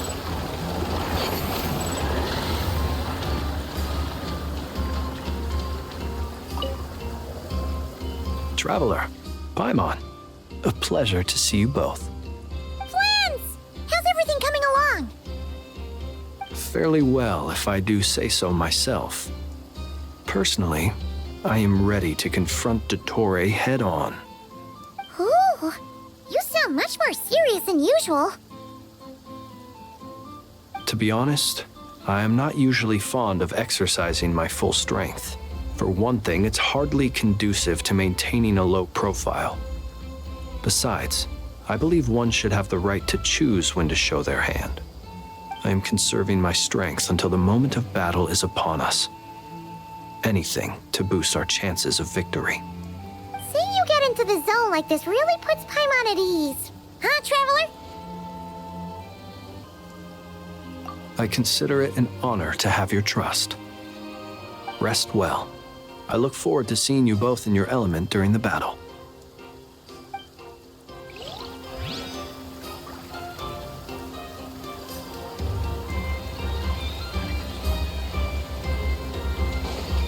Quit following. Yes, Miss Moonchanter? What are you staring at? You always address me in the strangest ways. Lady Moonchanter 1 minute, Miss Moonchanter the next. Yes, and? Are either of those incorrect? Not as such. It's just that I simply call you Nefer nowadays. Uh-huh. That's my name. What's your point? The point is I don't add any honorifics or titles. Meaning what? That maybe we're on friendlier terms now than we used to be. Is that how you see it? And I thought I was the one with eye damage. Never! Wilma! Paimon, Traveler. Just swinging by to check in on you. How are things going? Did you manage to get some rest? Don't worry about me. I won't slow us down. And I give my all to ensure our victory. Ah, yes. Allow me to give you two a quick checkup. All done. You're both in good shape. You're welcome. You'll have your work cut out for you in this battle against Dottore, so make sure to get some rest in first. Paimon will keep an eye on her. Don't you worry. I'm glad to hear it. Take good care of yourself, too, Paimon. Sure thing.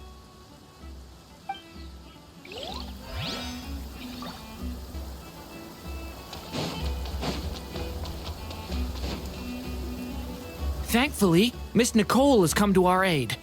Nasha Town is now looking very well defended. Golden Flame. Yes, that's Nicole's power, all right. Based on the latest message from Grandmaster Varka, it sounds like they've reached an agreement. The situation should be more stable with her assistance. Everyone will have at least some degree of protection. Albedo! Durin! Hello there, you two. Are you well rested?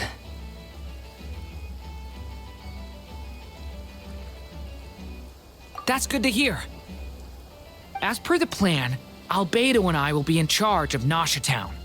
As Dottore's energy field expands, it's creeping ever closer in that direction. But we will do our best to hold our position. We fought side by side many times before, and always with great success. I believe this time will be no different. So don't worry about us. Focus on fighting Dottore.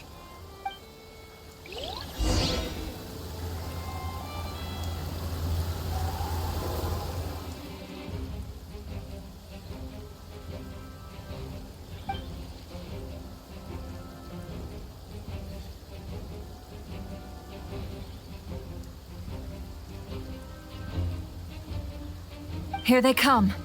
That's quite a horde. As we expected. Get ready, everyone! Take your positions and prepare to engage. Let's begin. I'm at the ready.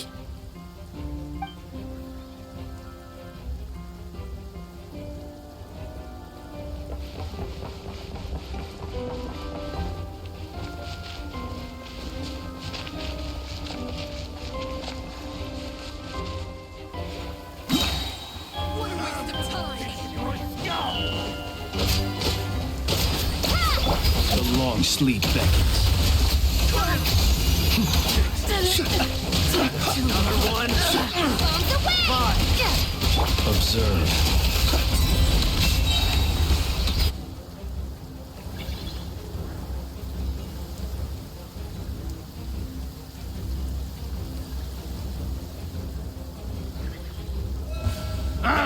It's your skull! Can't hide the truth. The mystery unravels.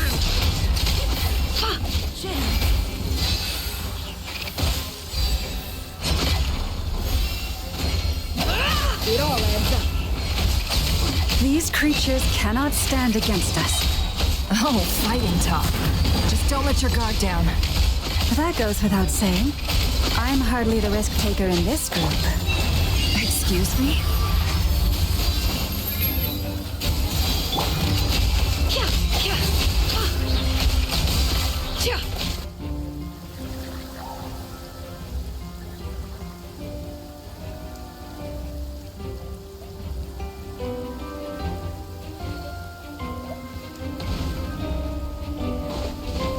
Burst forth. The story has only just begun. That was easier than I thought. Naturally. What do you mean? Is it because as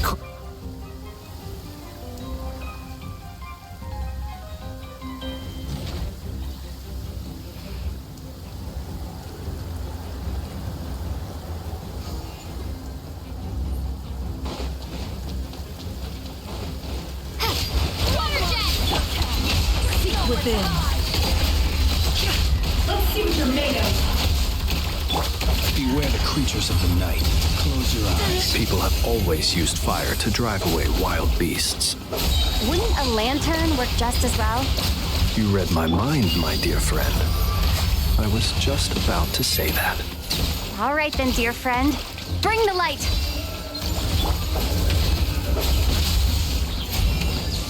To dust.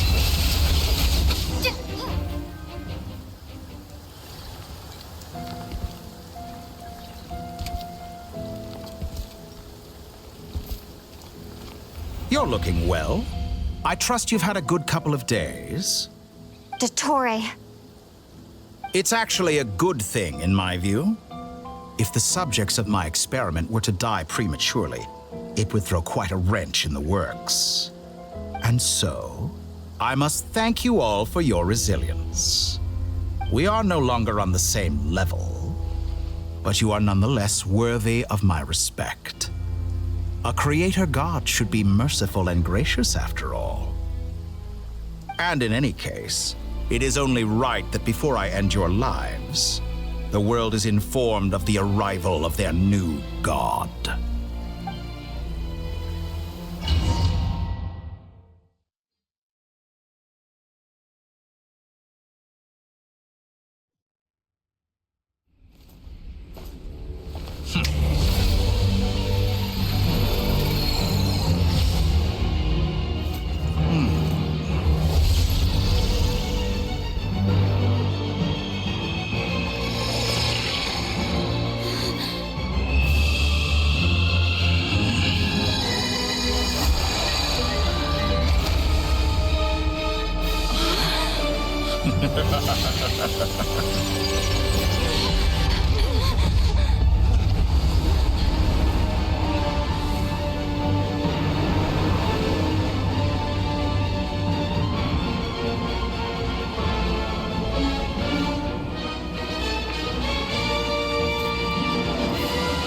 The experiment begins.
leave this place.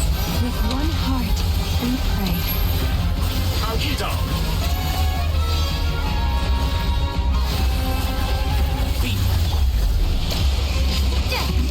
Be silent. Found! First, an ant in my palm. Oh, I've been moved inside another space, and it's sealed off. Looking at the structure of it, it seems like Dottore intends to trap us here. There's no exit. Our endurance is about to be put to the test.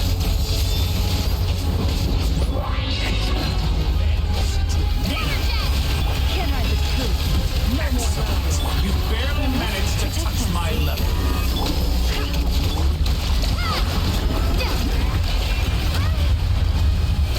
Did you honestly think that would be the truth? The deception ends here. You cannot erase me. Found.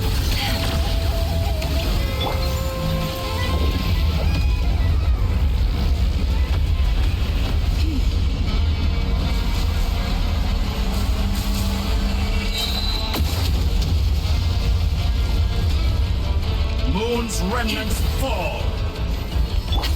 Waterjet, wake up! Seek within. Did you honestly think that leaving openings on purpose?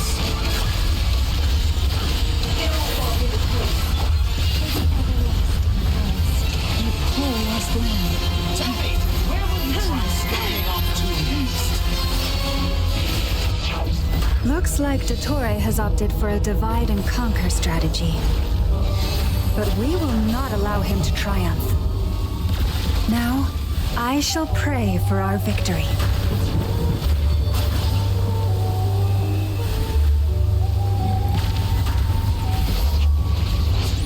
Entropy. No more lies.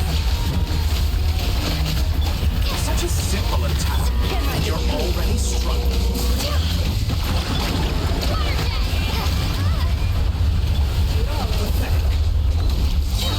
Good. Keep it up. I'm still...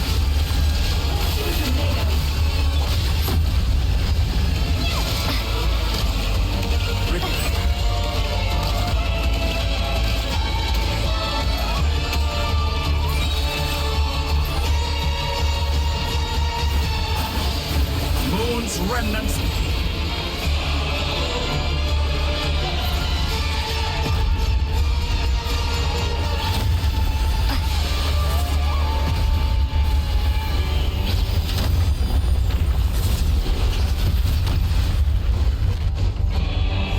Did you honestly think that would hit me?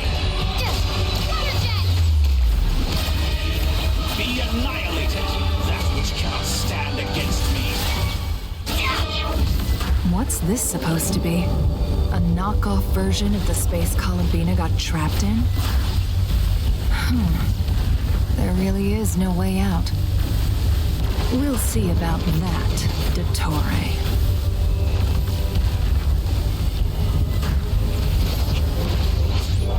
My apologies. I had not intended to take your teammates from you. But you have a choice in that. Obey, and I can release them. An excellent deal, if you ask me. Won't you consider it?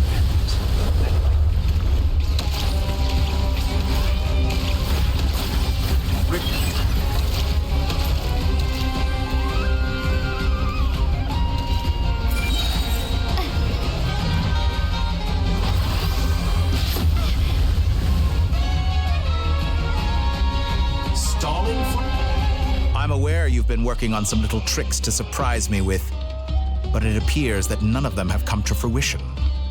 My guess would be that you're trying to bring Columbina back. But then, where is Sandrone? Or are you trying to buy time for her? I always found their friendship to be a curious phenomenon. Two highly incongruent personalities, and yet they share a deep connection. Speaking of Columbina, I once saw her as like a younger sister. We got along quite amicably while she was with the VIII. But then one day she suddenly decided she would refuse to take part in any further experiments. To this day, I truly don't understand what I could have done to upset her so much. It's such a pity. I could have had a sister, a family. But alas, she grew to dislike me. You're not fit to be family to her. That I can't deny. So many people, all obsessed with playing out the same tired old dramas. This world is rotten to the core. And then there's you. You had every opportunity to reach the right conclusion. The thought of killing you off like this? But I maintain that I approached you in good faith, so I will offer you another chance. Will you work with me? You have until I count to 10 to make your choice. 1, 2, 3. Not in a million years.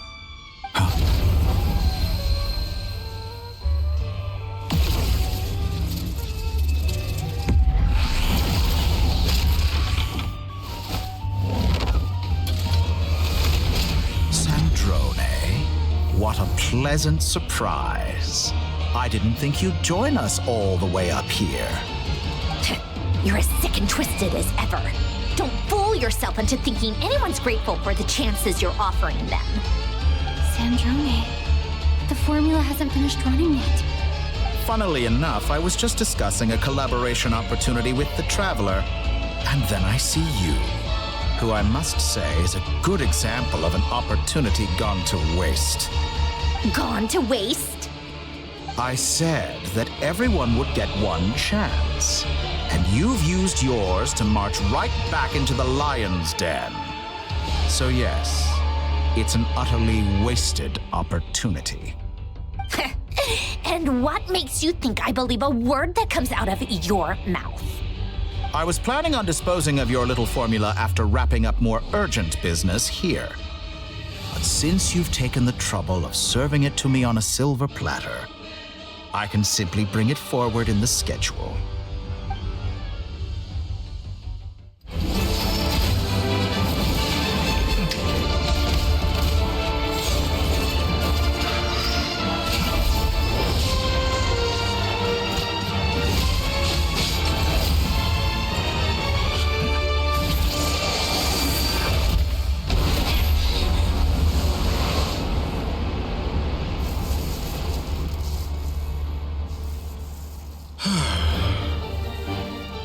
Is this your life's work?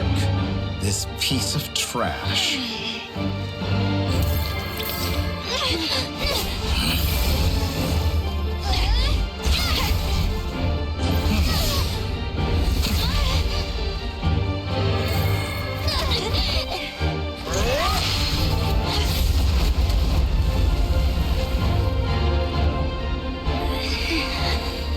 Your formula runs too slowly, Sandrone.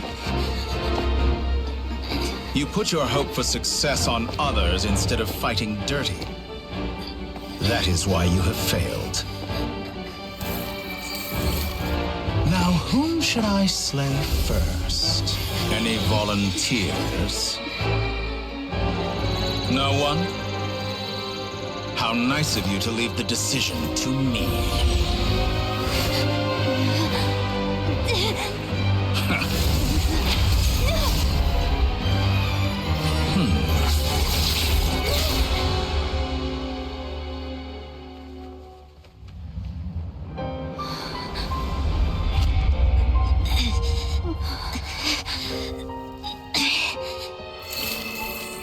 Oh, how unexpected. Sandrone, any last words for me, comrade?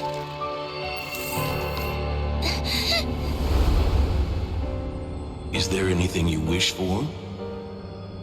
Not really. But I've always known what I don't want. Go to hell, Dottore.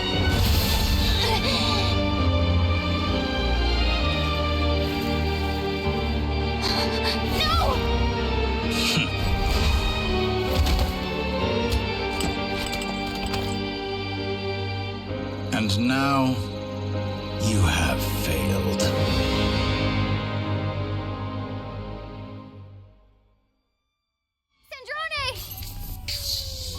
Now you see how fragile mechanical contraptions are. Just a gentle tap, and they fall to pieces. However keen of an inventor Sandrone may have been, her death spells the end of the formula that was running inside her body. Of course, I have to commend her for making it this far. As her colleague, I have to admire her stubborn tenacity. Now, it is time for you to take your place by my side. My count was interrupted, but the second chance I extended to you still stands. Once again, you are welcome to join me. By now, I'm sure you have gained a greater appreciation for the power and authority I wield. What is stopping you from embracing a new world of endless possibilities? Not in the mood to talk? As you wish. You seem less talkative than usual today. I'll change the topic to something more apropos. Sandrone was always like this, never trusting anyone, always so reluctant to share her research with them. Objectively speaking, she had her strengths. It is remarkable how she extracted and even optimized the world formula from so much data. But her inability to trust was her undoing. Had she allowed someone else to monitor or run the formula for her, you might still have a chance at victory even now. But regrettably, she was a stubborn fool. As much as it pains me, she had to go. Dottore, maybe this is news to you, but people can change. Columbina surprised you when she escaped, and I think Sandrone would surprise you too. Change? You can twist the truth however you want, but I see it clear as day. You're the one who can't trust other people. Is that how you see me? By this point, what can you hope to do about it?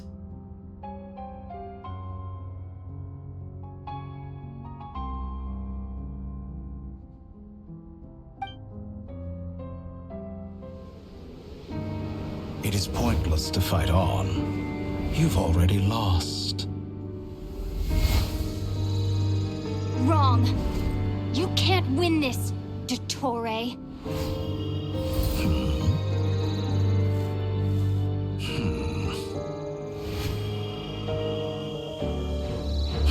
What?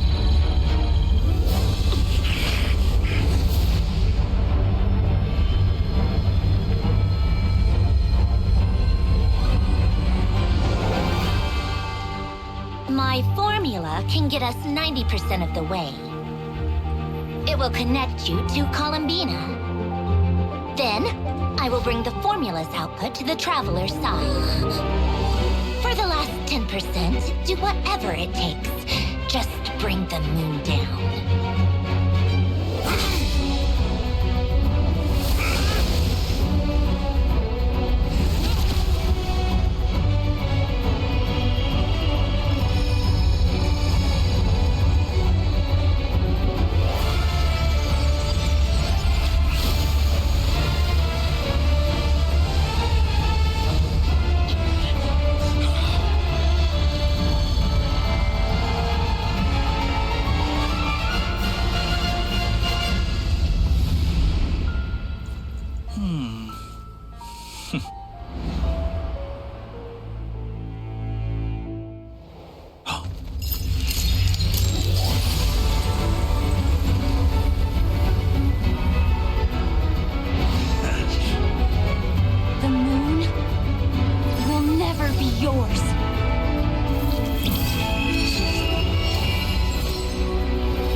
I turn my body into moonlight and pour it over Nodcry.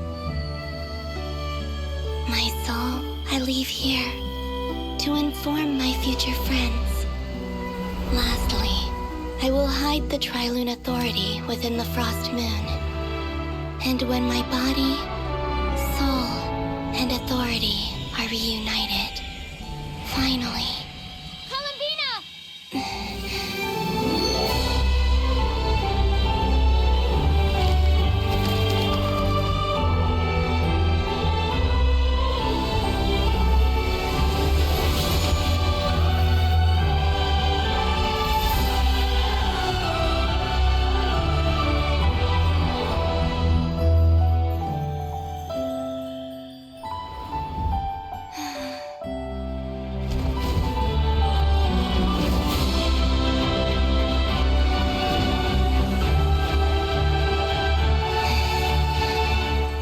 It's been too long. I'm back.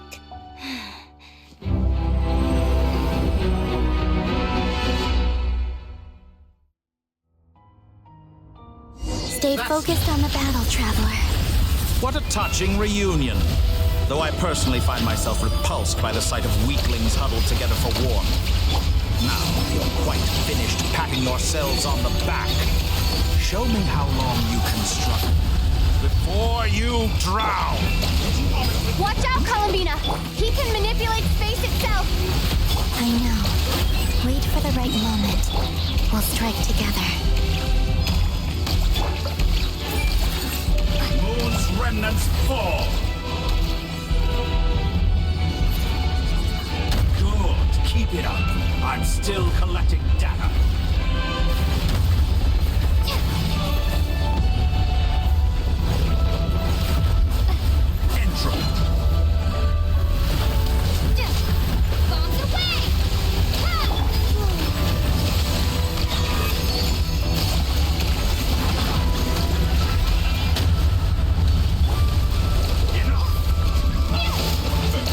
Like an ant in my palm.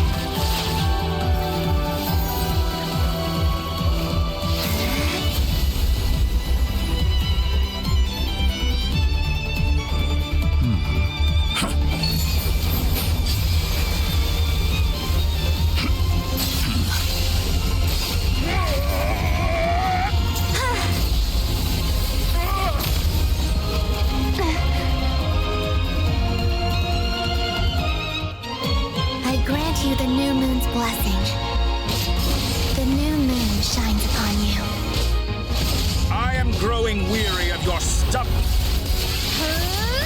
It's over, Dottore!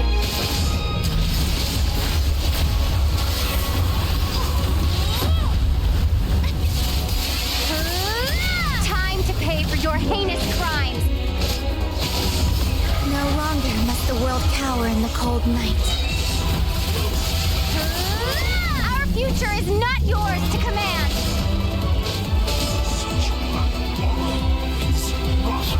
Decaying world!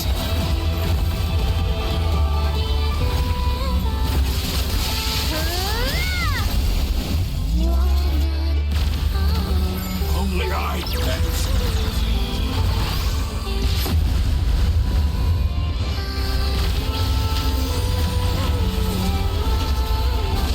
Let the moonlight...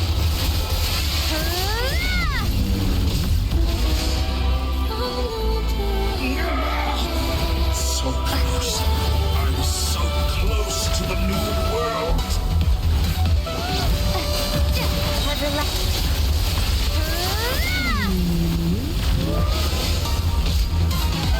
Only I could shape the new world.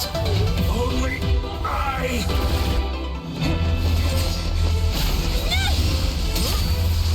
Willfully blind. How can you be so satisfied with your fate?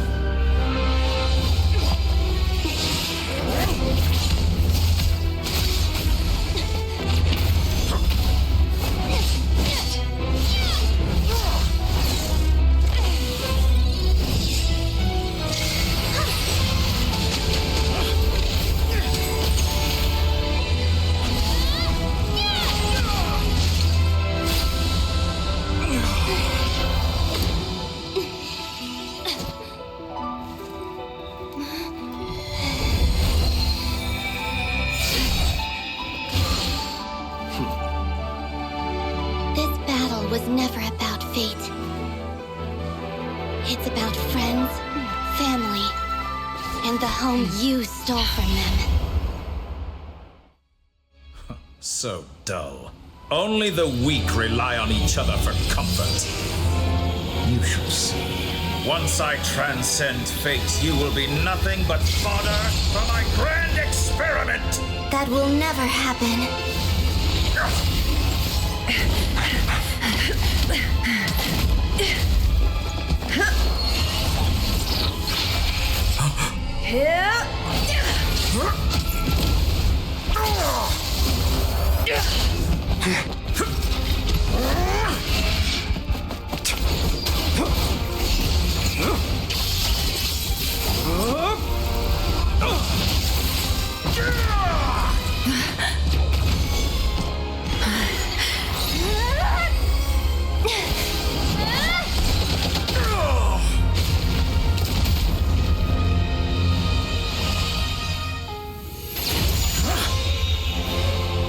Today, the moon lights up this world once more.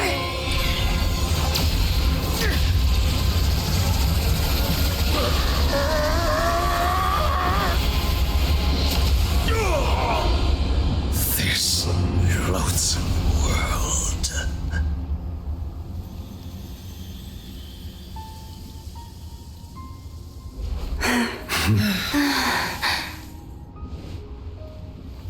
No, this world is our home.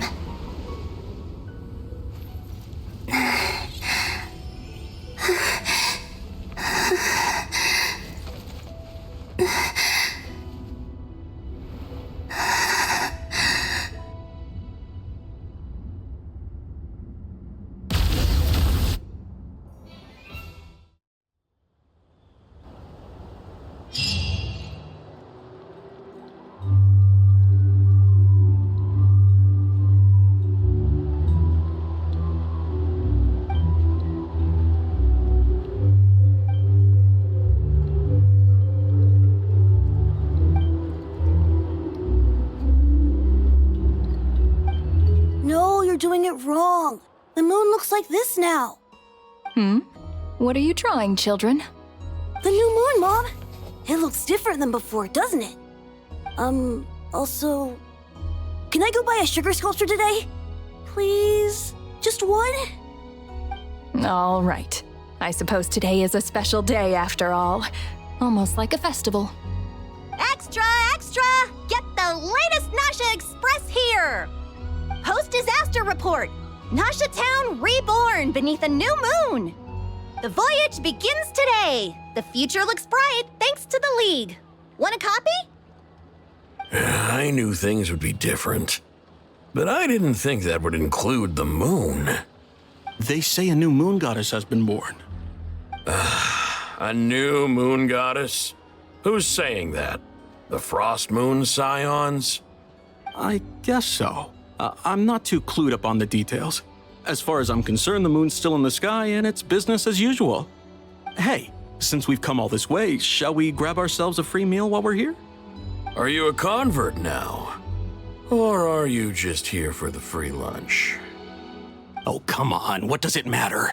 After everything we've all just been through? That smells good. All right, that's it. I'm hungry. Time to eat. Come on! We gotta get there early, or there won't be any good spots left! Shh, keep it down. This is a residential area. What if people are still sleeping?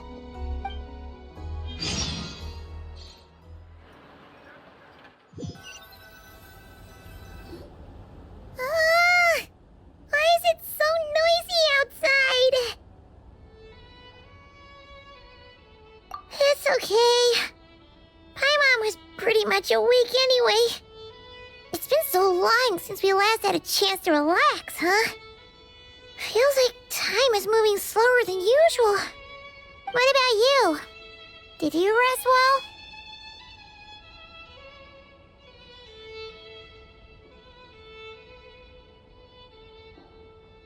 Still winding down from everything that's happened? Or are you wondering how our friends are doing? Or is it about what Dotori said to you?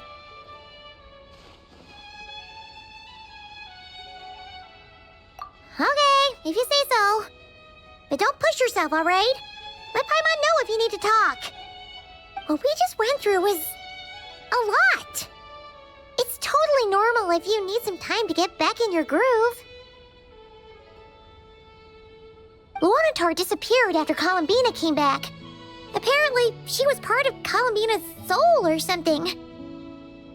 Still, Paimon kind of misses Luanatar somehow. But anyway, you did great. So did Paimon. We all worked our butts off to contain this disaster, and in the end, we made it. So, chin up, Traveler. You should be proud of yourself.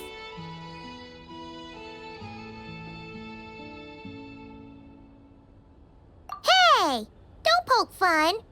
You should be glad that Paimon's growing as a person.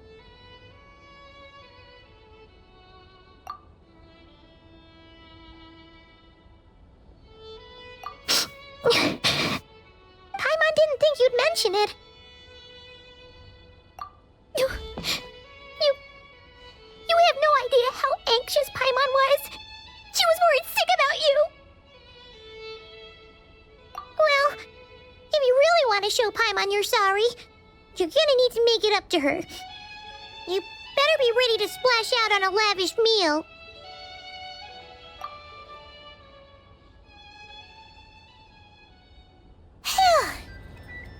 Okay. Paimon's full now. Huh? Oh, well, Hey there, Traveler and Paimon. Good morning. Morning, Yehuda. Here for some breakfast? Oh, I've already eaten. Just need some water. I was mostly worried you might forget what day it was today. So, I came over to remind you. Careful there, Paimon. Too much food will make you drowsy. Don't let anyone catch you hiding at the back and nodding off during the league meeting. You should probably be saying that to Aino. She's the baby of the group, if anyone. True. You know, I'm surprised that all these competing groups are actually coming together to try to solve things together. Definitely a first for Nodcry. Well, nothing like a region-wide calamity to bring people together. After that, surely even the most self-interested people have to realize that going it alone isn't worth the risk, right? Try telling Boss Neff that. She's not exactly convinced that people are gonna get with the program. Really? But if she's so pessimistic about it, why'd she agree to be the Curatorium's representative in the league? Probably 'cause even though unity sounds like a pretty far-fetched idea, the benefits it would bring make it worth a shot. I think things will work out, though. I swear, Nodcry feels like one big family now with everything that's happened. More than it used to, anyway. Paimon's with you on that one. And it seems like plenty of other people agree, too. Just listen to the bustling streets. All right. Everyone's been rebuilding these last 2 weeks, and the evacuees have been coming back in droves. Life's slowly returning back to normal. Which means my workload's probably gonna shoot back up. Were you about to head out? There's still some time before the ceremony begins, you know. Yeah, we were gonna take a stroll around the square and say hi to some friends first. Sounds good. See you later then.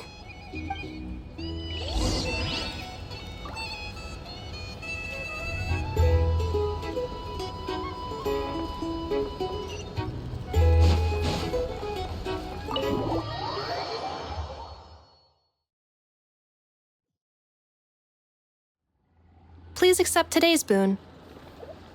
Have a nice day. Are Paimon's eyes deceiving her? Or is that Inefa handing out food for the Frost Moon Scions? Hello there.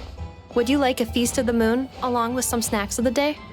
So, what's new, Inefa? It was only a few days ago when we last saw you, but it looks like you've joined the Frost Moon Scions in that time. And Aino too? What do you talking about, Paimon? We're just here to help. Duh. In the wake of the disaster, it's all hands on deck. We responded to Lama's request for support. At times like these, the smallest good deed can inspire others and help them through the hard days ahead. And we're using eggs and heating tubes to make that a reality. In true Kromkake craft shop style!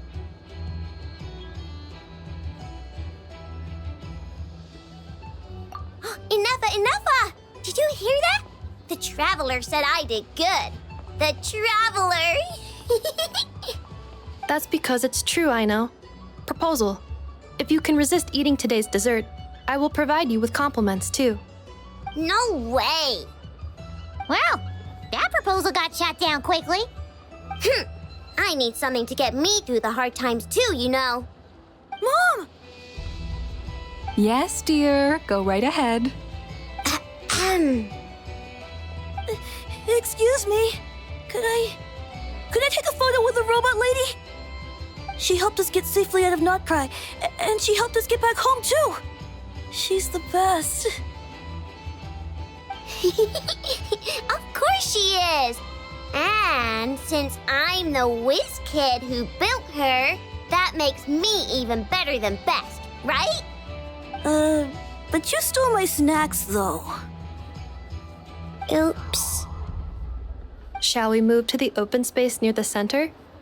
The view there is better.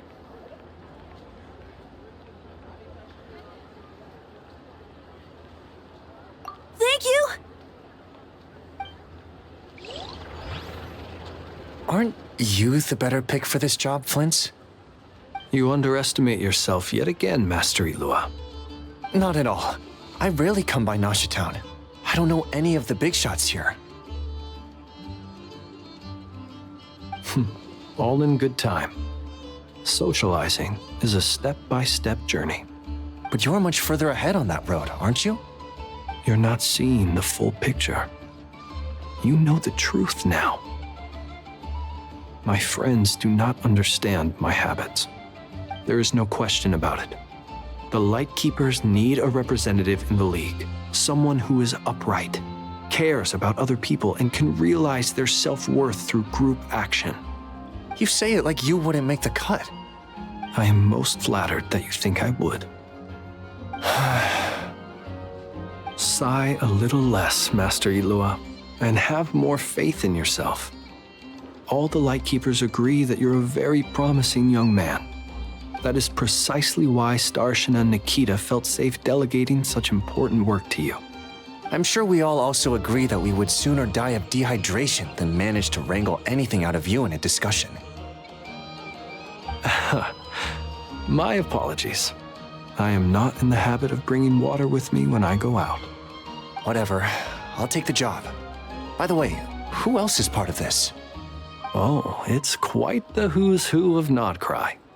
There's the Moon Chanter of the Frostmoon Scions, the boss of the Curatorium of Secrets, a representative of the Voynich Guild, and even someone from the adorable Kromkake craft shop. I'm sure you will find speaking with them to be a genuine pleasure. If you say so. I've never done this work before, so I'm honestly a little scared of making mistakes. But I'll do it. Not only is it our duty as Lightkeepers, but because I want to make Notcry a more welcoming place. An admirable attitude to take. The beacons are lit, Ilua. We're but one step away from breaking through the blizzard. We have the chance to band together and build our shared homeland into an Elysium. This is unprecedented for Notcry. An opportunity not to be missed. Yeah. You're right. I'll do my best. Quite a few familiar faces have arrived. Let's go, shall we?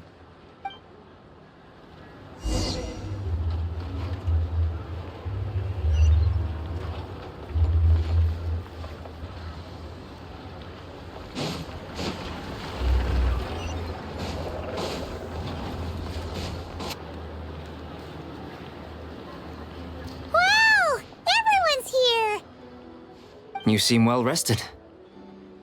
I know no one's asked, but I'm sure you all want to know, so let me just say, we're doing great. Thanks. Well, great, but not perfect. I'm starting to lose my mind from boredom. Can't drink a drop of alcohol while I'm waiting for my wounds to heal. I'm sure you had a sneaky swig or two. Wait, how'd you find out? I'm sure you must be missing Mondstadt after all these years away, Grandmaster. Yeah, you could say that again. Every time I get news from Mondstadt, it makes me want to go back and see the place for myself.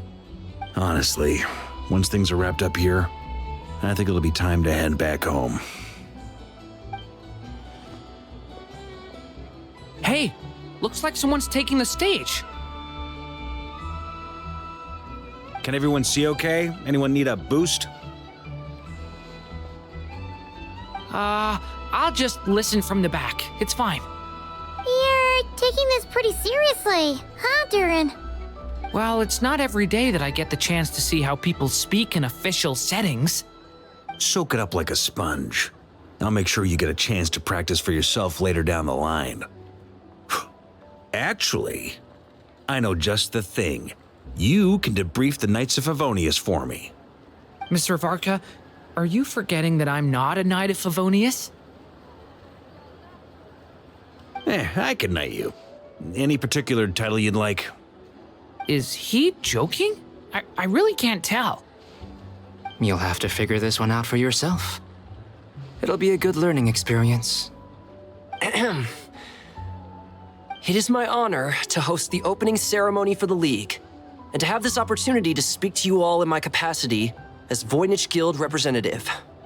Could this person also have been pushed onto the big stage by the real big shots?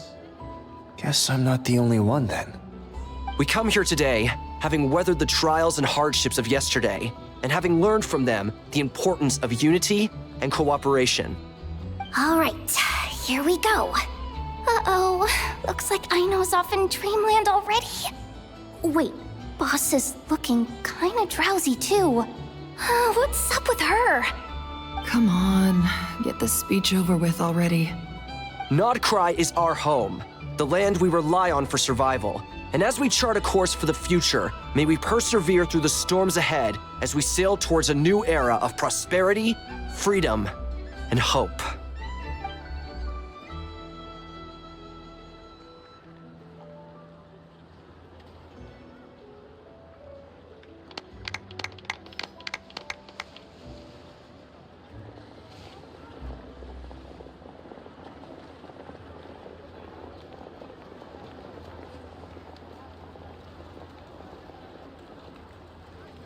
Looks like we'll have more opportunities to travel in the future. I'm sure you'll cope, Lady Moonchanter, given how fleet of foot you are. Unfortunately, I suspect I'll be too busy at the Curatorium to act as your host. We have a busy schedule, not to mention an international network of contacts to manage. It'll be all right. I'll just check your schedule with Yehoda well in advance. And if she's not available, I can simply ask Ashru. You... So giving my employees extra workload isn't enough for you? You're really going to drag my cat into this too? I thought you'd approve. Aren't you forever increasing your employees' workloads? That's a bold statement. Are all the Frostmoon Scions feeling more audacious now that your moon goddess has returned? Columbina's return has brought joy to all who care about her. That includes both you and me. As for the Frostmoon Scions, we are learning how to thrive independently, without relying on the moon goddess. It is up to us to make our home a more livable place. Joining the League is one of the steps we are trying towards that end. I like the word try. It's nice and non-committal. You can opt out at any time and still say you tried. You don't see a bright future for the Frostmoon Scions? Or did you mean the League? I'm just not as optimistic as you. The Frostmoon Scions should count themselves lucky that they have a leader as stubborn and enterprising as you. But Nodcry's a big place, with all kinds of people. Most of them don't enjoy answering to a leader, or even listening to reason.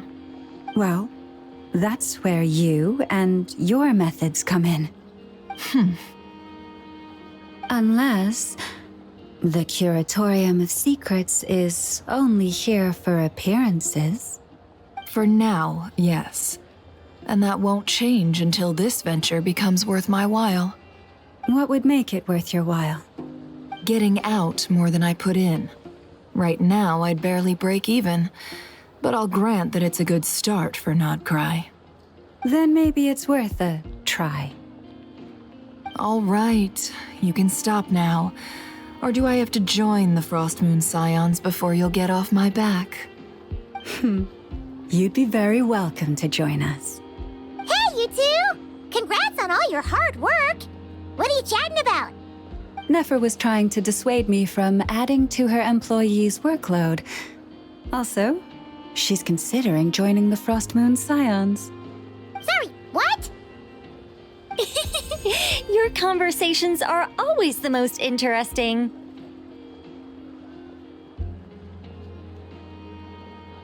Would you two care to join me for some tea before heading to your next destination?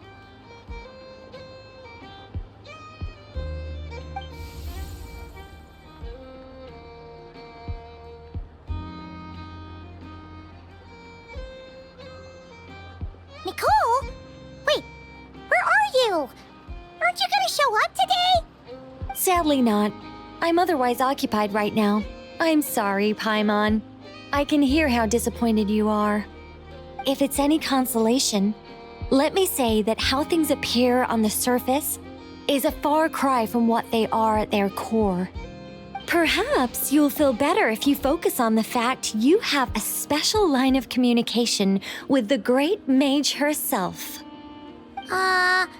Okay? Has something happened? No, or not yet, anyway. Well, that's not ominous at all. Not for the time being.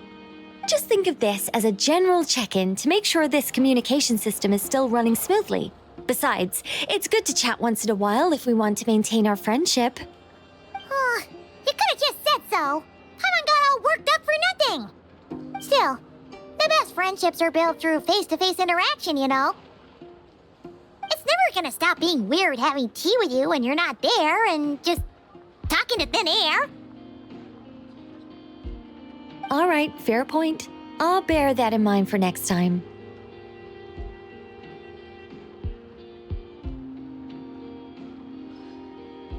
Yeah. Any update on that crisis at the world's borders? Alice just informed me that they had their work cut out for them. And now everyone's thoroughly exhausted. But they did finally get things back under control. Still, we can't let our guard down yet. The disruption caused by this disaster has made Teyvat easier to detect from the outside universe.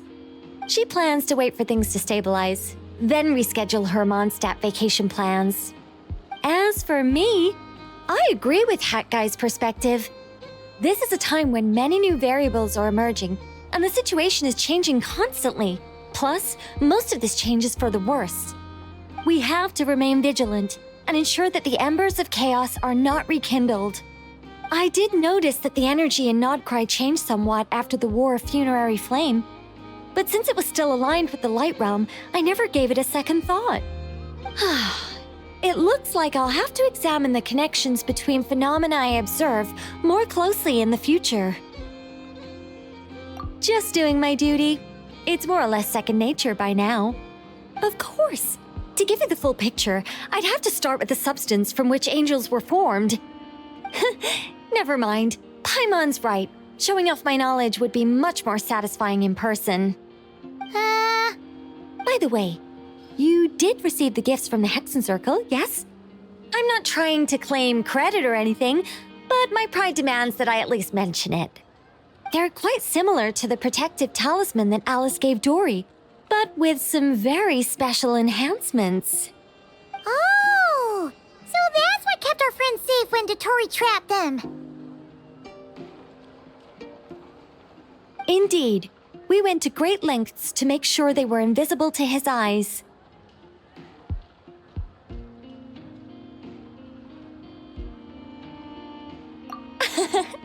I'm so happy they came in handy.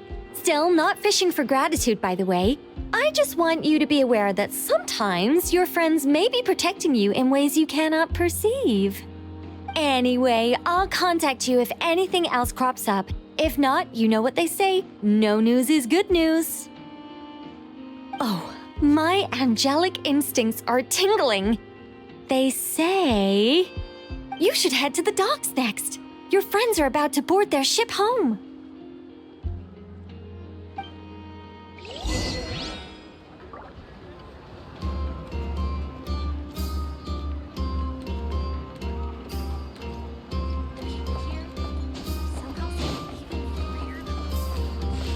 The wind rises.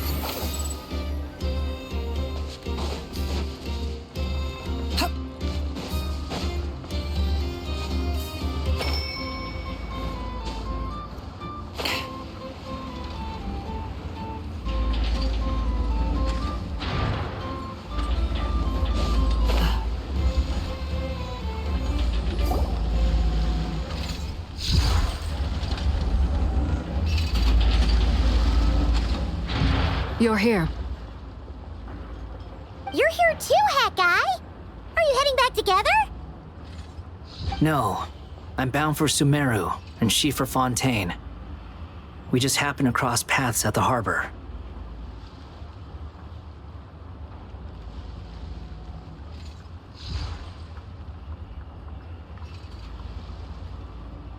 Everything seems fine. Sandrone may have an abominable temper, but she's always been very responsible with important calculations and things entrusted to her by valued friends. You always speak as if you know us inside out, Mr. Hat Guy. Maybe I'm just a good judge of character. I certainly hope that's all there is to it. Regardless, you have been a significant help in this matter. For that, you have my gratitude. I didn't do anything special.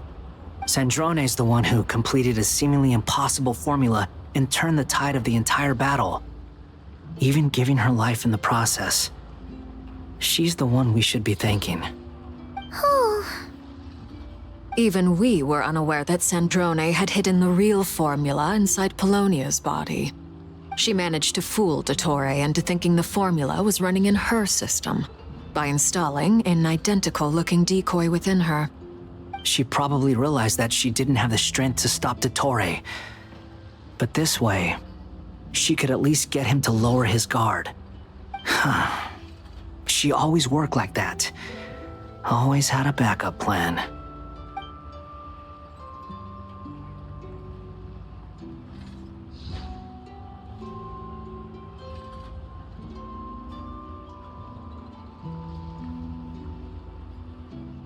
Well, that's why I'm traveling to Fontaine.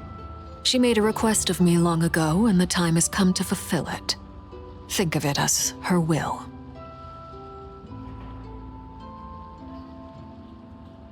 She said that should she ever fail in a mission, she'd like me to deliver her core and Polonia's to the Fontaine Research Institute. She also mentioned that she had made arrangements for people there to set her affairs in order. Some of her personal effects, such as her notes, were left to me. I've decided to take them back to the House of the Hearth, for safekeeping primarily, but also as mementos, I suppose. However, there is one book among them that I'd like to leave in your care. I'll have someone deliver it to your residence at the flagship at a later date.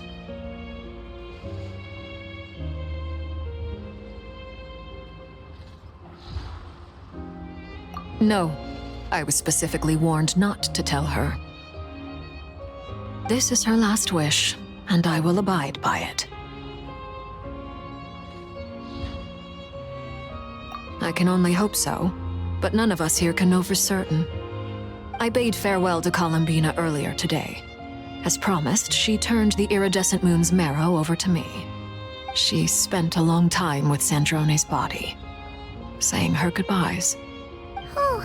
Is she alright? Sandrone's passing has left a great wound in all of our hearts. It will take time to heal, but Columbina surprised me. She offered me some words of comfort before I departed.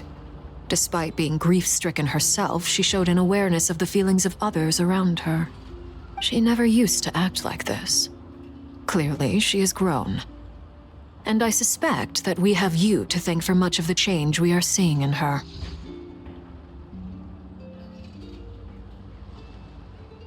Huh. After these recent events, the Tsaritsa has revoked the Pale Star Edict. Snezhnaya now realizes that the arrest warrant for Columbina was just a ploy by Dottore, who coveted her powers. I shall return to Nodcry to see her as soon as I find the time. I hope that from now on, she too will explore more of the world. Columbina Hyposelenia's journey is only beginning. My ship is here. Traveler, Paimon, we shall meet again. You too, Hat Guy. What are you still bumming around for? Isn't Columbina waiting for you? I thought today was the day you'd agreed with her to go find out the truth about your sibling. You're afraid you won't like the truth when you see it. Well, this is new. I was starting to think that nothing could scare you. Don't say that! Wouldn't you be if you were in this situation? Fair point. But I'd say I have more experience facing up to unpleasant truths than the Traveler. They say blood's thicker than water. I know how much you need your family back. More than you need any of your friends. And I'm sure that all your real friends understand that too. No matter what the truth turns out to be, they will stick by you and support you, whatever decision you make. Finding the truth is important. But more important still is what you choose to do once you've found it. At least, that's the life lesson I've learned from my experience, grappling with the truth. What? Now that Dottore's dead and gone?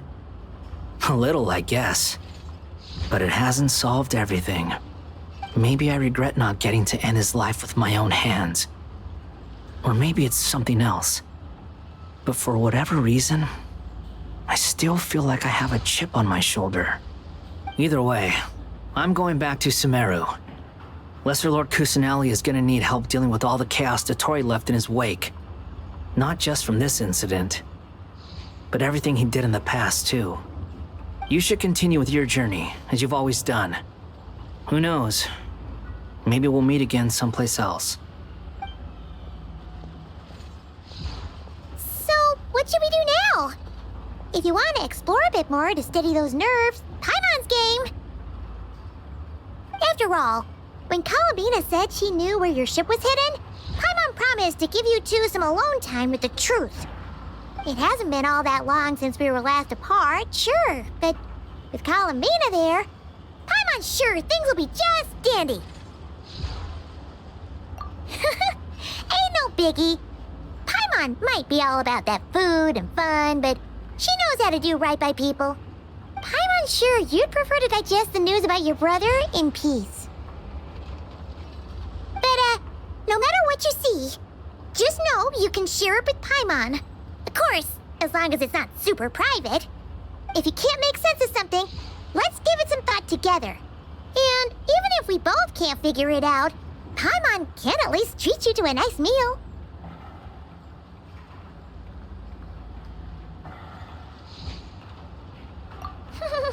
Glad to hear it! Feel better now?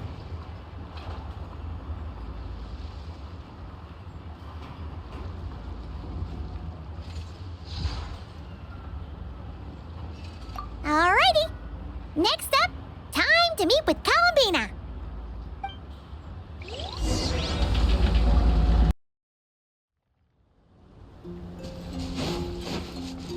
Behold!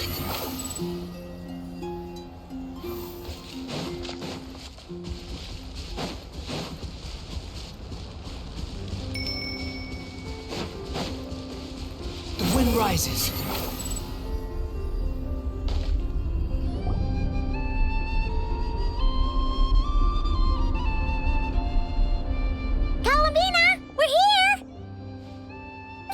believe we're meeting out here.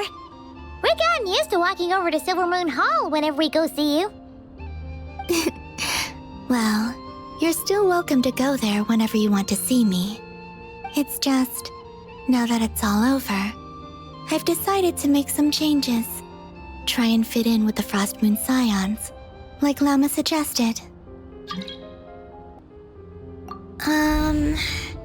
The older generation are still timid around me. They don't dare get too close, and they bow their heads when I walk by. But things are much better with the children. I see more curiosity in their eyes. Hopefully, by the time the next Moon Prayer Night comes around, I can enjoy the festival with them as myself, without having to pretend that I'm only dressed up as the Moon Goddess. You'll do fine, Columbina. Paimon's sure they'll realize you're super nice once they get to know you better. You really think so? When we first met, you thought I was a little up in the clouds. Well, we were just starting out then, come on! So Llama told you, huh? I'm only teasing. I know that I have you to thank for pulling me back down to solid ground. It feels good to finally stand firm on the earth where I was born. Oh, that's great!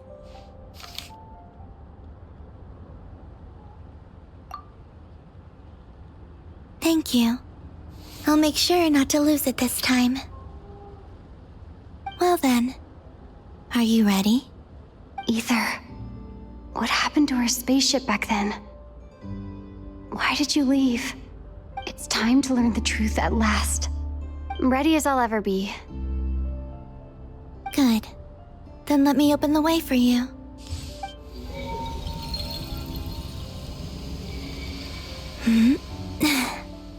Where does this lead? To our shared destination. Huh? Do you remember me telling you about my missing prologue back when we just met? I said that my story began on the moon. But while I was inside the moon's reflection, I realized that my prologue was really hidden in the future. I just had yet to discover it at that point. The story of the time before I was born was in fact the story of my distant future. It's truly fascinating.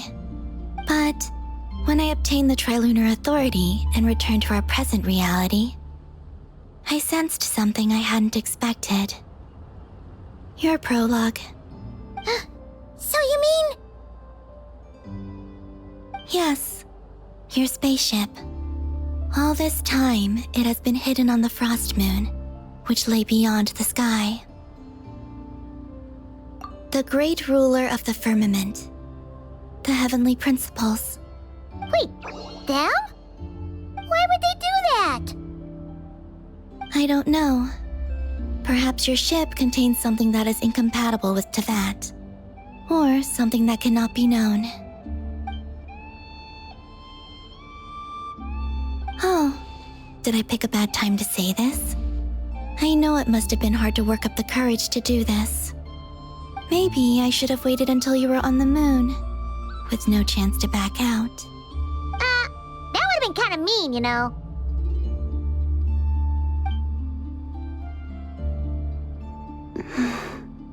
Take me there. Oh? Whatever is hiding in that ship, it belongs to me and Ether. Those memories belong to us. No one else has the right to decide whether I should or shouldn't know about it. Not even the heavenly principles. Very well. Then let's go. You two take care, alright? And don't forget to come back soon! Rest assured, Paimon. We will. Traveler, after you. Thinking about the story that we'll find hidden on the moon? Yes. And hoping that it has a happy ending. Stories like that don't exist, you know? You don't believe in happy endings? I don't believe in endings.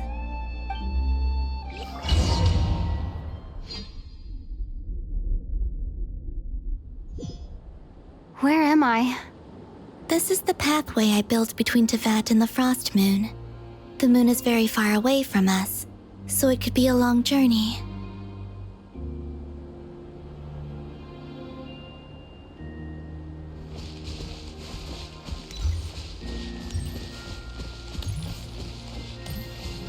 After I obtained the Trilunar Authority, I unwittingly saw past events from many of my friends' lives. One was Lauma. She was so young when they chose her to be the Moon Chanter. From then on, the Frost Moon Scions looked to her to bring messages from their goddess. But, for better or worse, I had left Hisi Island before she was ever born. It was not until much, much later that she met me. I think it's for the best. Because of the way things turned out, you had the opportunity to become friends. You're right. In that sense, I think we were both very lucky.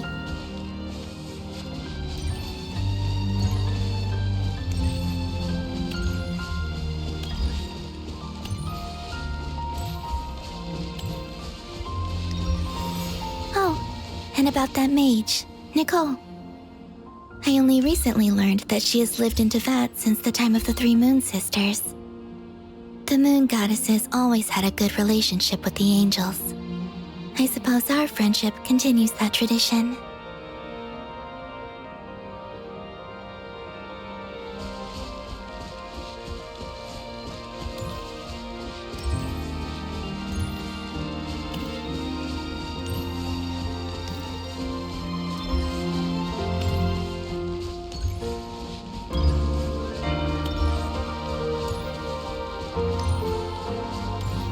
And then, there's Sandrone. I never knew that much about her, beyond the fact that she was created by someone called the Lord Artificer. She, too, suffered for a long time before joining the Fatui.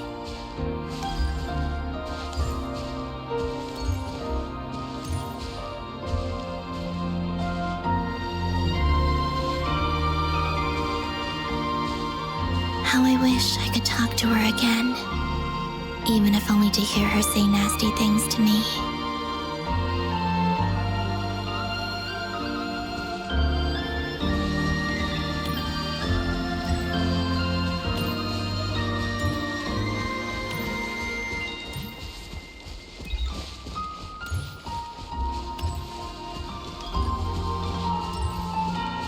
Also, I saw your sibling's story.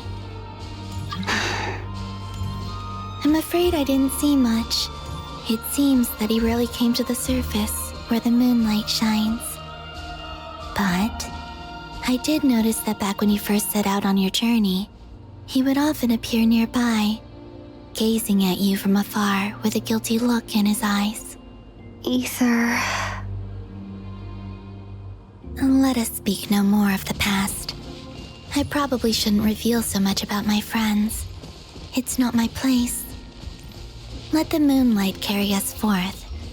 We are very close now.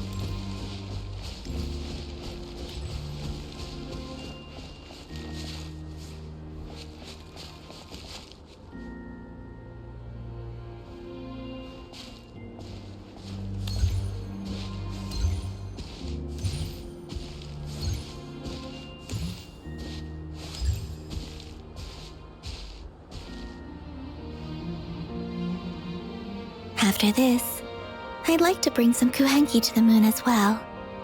If they're willing, of course. What about your other friends?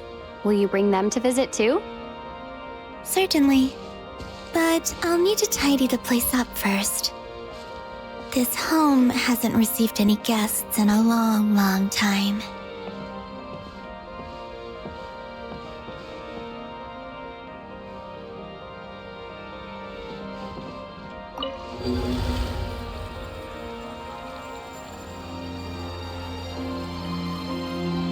I remember writing something similar with you on Moon Prayer Night. I believe it was called...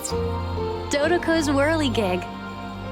Yes, that was it. You asked me if I was afraid to return to the moon, and I said that I was. the idea that I had gained something precious, only to lose it so quickly. That frightened me. But I'm not afraid anymore. Besides, this time, we're traveling together.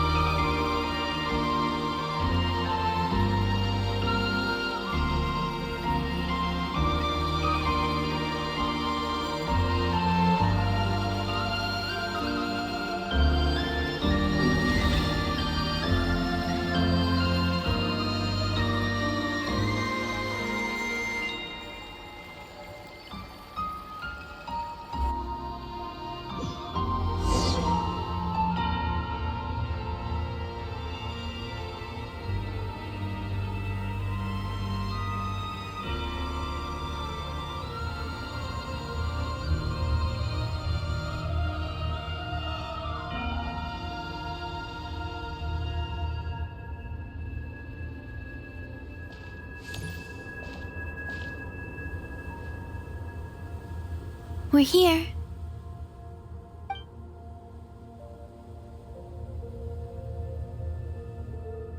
Over there.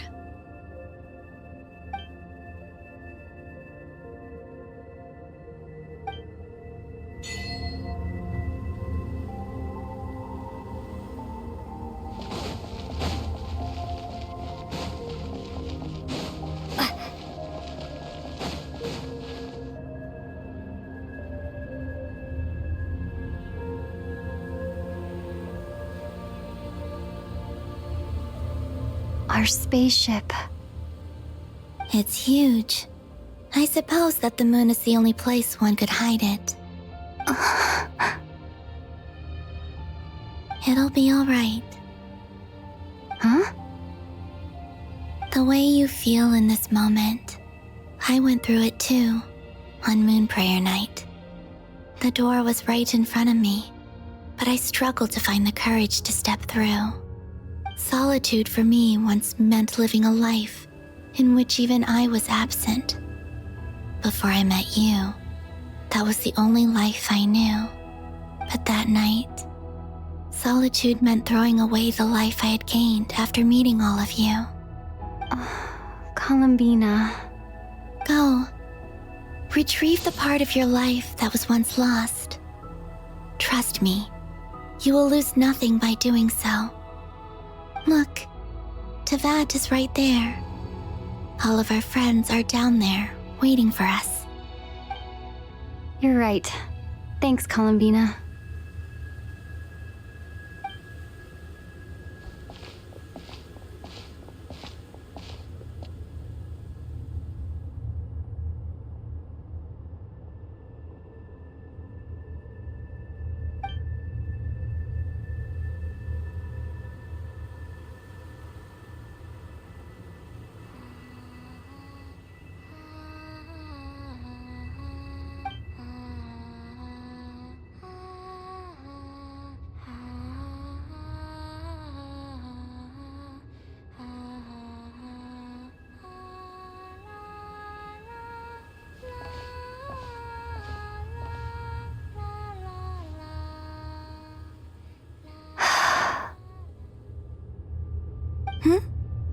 Finished?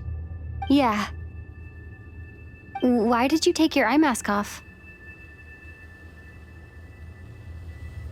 Well, since my return, I've decided to take more opportunities to see the world with my own eyes. Besides, I've always wondered how Teyvat looks from the moon. And what do you think? It's beautiful. I could spend a whole day here just gazing at it. What about you? What do you think of the truth you found? I haven't looked at another person's expression in a long time, but I think yours is saying it was neither good nor bad. Keep this up, and it won't be long before you give Nefer a run for her money. Oh, I don't think that's going to happen. I'm much more used to sensing what's going on around me with Kuvaki. I think I'll save my eyes for seeing special moments I really want to remember. I read the spaceship's flight logs. I always assumed that this was my first time in Teyvat. I thought that Ether and I must have been hibernating in space for centuries on end. But the logs show that our spaceship flew over the skies of Teyvat once before. A long, long time ago. Flew over? So you didn't land? No. The ship barely came to a stop before flying on again. After that, it continued traveling through space for a long time. Some of the data is corrupted, but I suspect that it kept flying for thousands of years. It was only after that that the ship made a forced landing in Nodcry. When Ether found me, he came from outside the ship. Could this mean that he left the ship long before I did? Maybe even during our first pass over Teyvat? Are you all right? Yes. I can feel that the truth is coming together, one small piece at a time.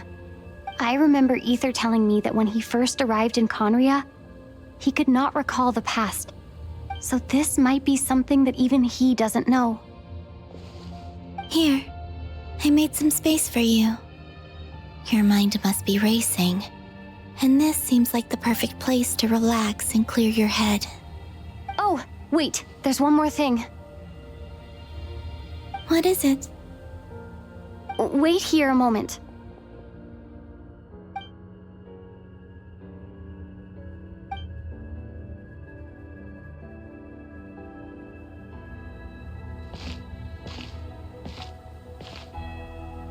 Hey, Columbina.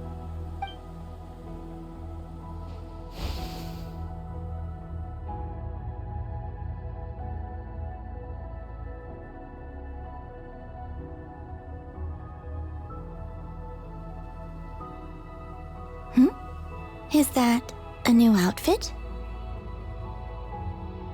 An old one, technically. It's been in a cabinet inside the ship this whole time. It's a matching pair with Ether's. He always liked this set more. Huh. I don't think there's a huge difference. Really? Yes. It's still the same you. You're the same person, no matter what clothes you wear. Only Columbina would make an observation like that. Traveler, do you consider Teyvat your home? Home is wherever Ether is. But then, after all the time I've spent here and everything I've been through, yes, I'd say it's my home. Would you change your answer if Teyvat changed appearance? I mean, if the truth about Teyvat turned out to be different than what you thought. I don't know. But I don't think so. The truth is not what matters most to me about Teyvat.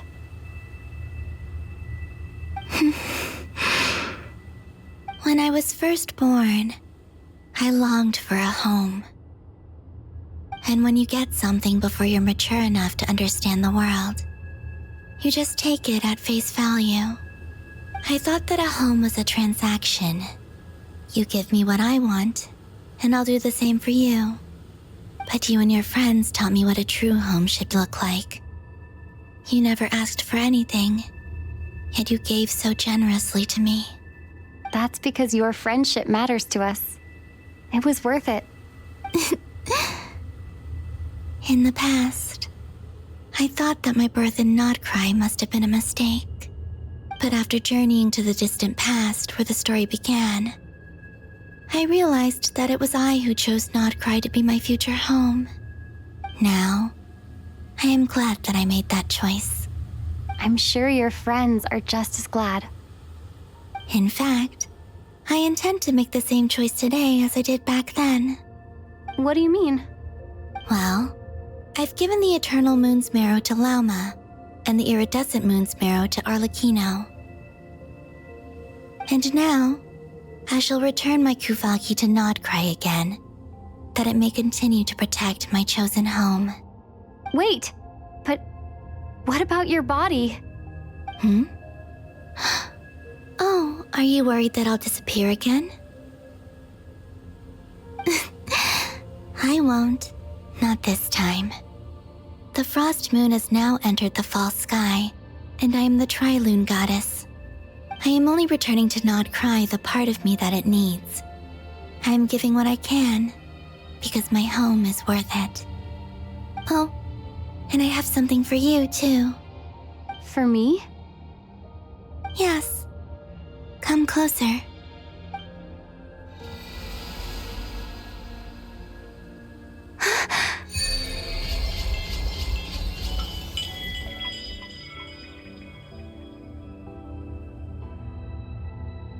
What was that?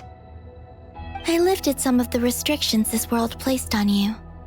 I trust this will help in your future adventures. My power. It feels like it's grown. I can use the elements more freely now. Thank you. This will be a great help. You're welcome. I see you as family, and after everything you've done for me, In fact, no. It's not because I owe you. It's because you're worth it. Here, this flower is for you.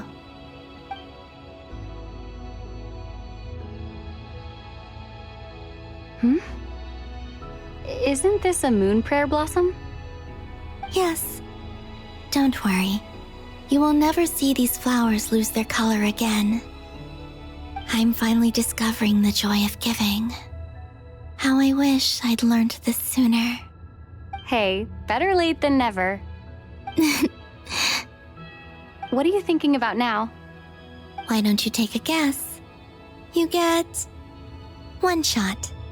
I don't think I'll get it in one guess, but I'm sure it's a happy thought. That's kind of a sneaky answer. I can't say you got it wrong. Down into that, the moon seems so far away. I felt it might always lie beyond my reach. But on the moon, everything feels so close by. The haze that once enshrouded the skies has finally been dispersed. I feel like a traveler on a winter's night, starting a new chapter in my tale by the warmth of a bonfire. I don't have a lot of luggage, but I do have a lot of hope for the future. Well, what's next? Next? To start with, I want to stay here just a little longer. After that, let's return home and continue our journey.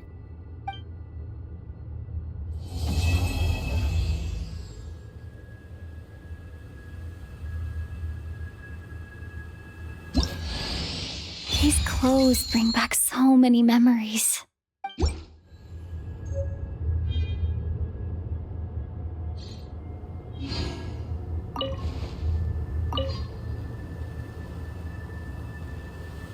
The journey goes on, for you and for me.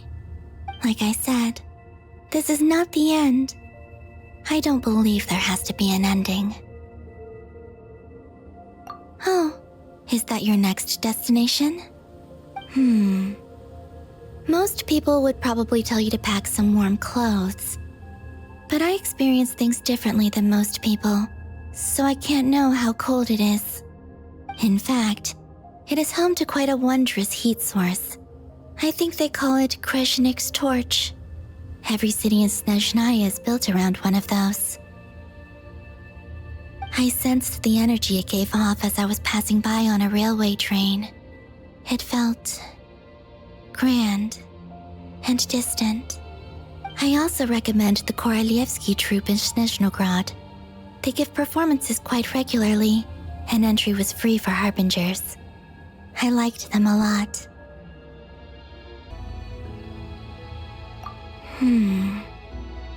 Ice cold and sharp. Crystal clear in some ways, yet profoundly unfathomable in others. Like the thick layer of ice on top of a frozen lake. That's just the impression that Tsaritsa gives me. I was never able to glimpse what truly lies beneath that icy exterior. In fact, I don't think the people of Snezhnaya even know what kind of power their god wields. Maybe that's because the Tsaritsa herself has never acknowledged nor accepted that power. There's Regrator, the Rooster, and the Jester. Between them, they control a lot of what happens in Snezhnaya, but I could never wrap my head around how exactly power is split between them. I just know they are each responsible for many specific domains. I noticed that the Rooster and Regrator often appear to get along on the surface, while working against each other in secret, and theirs is not a friendly rivalry. But I wasn't particularly interested, so I tended to keep my distance. Now that I think about it, the term Mistelton often seemed to come up in connection with Project Stuja. Once things settle down in Notcry, I'd like to explore the world beyond Snezhnaya. You've told me so many stories about the other places you've been to, and all the friends you've made there. I'm curious to visit those nations and see them for myself. It would also help me learn more about the journey that has made you into the person you are today.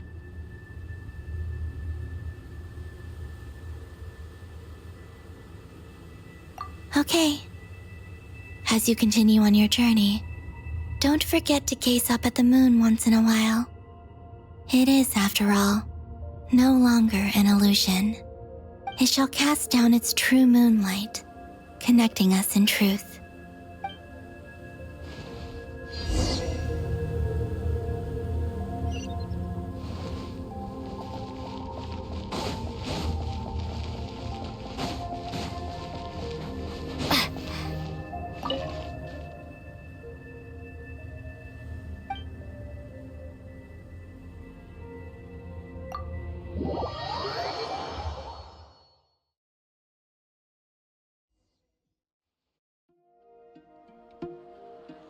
To Jean, acting Grand Master of the Knights of Favonius.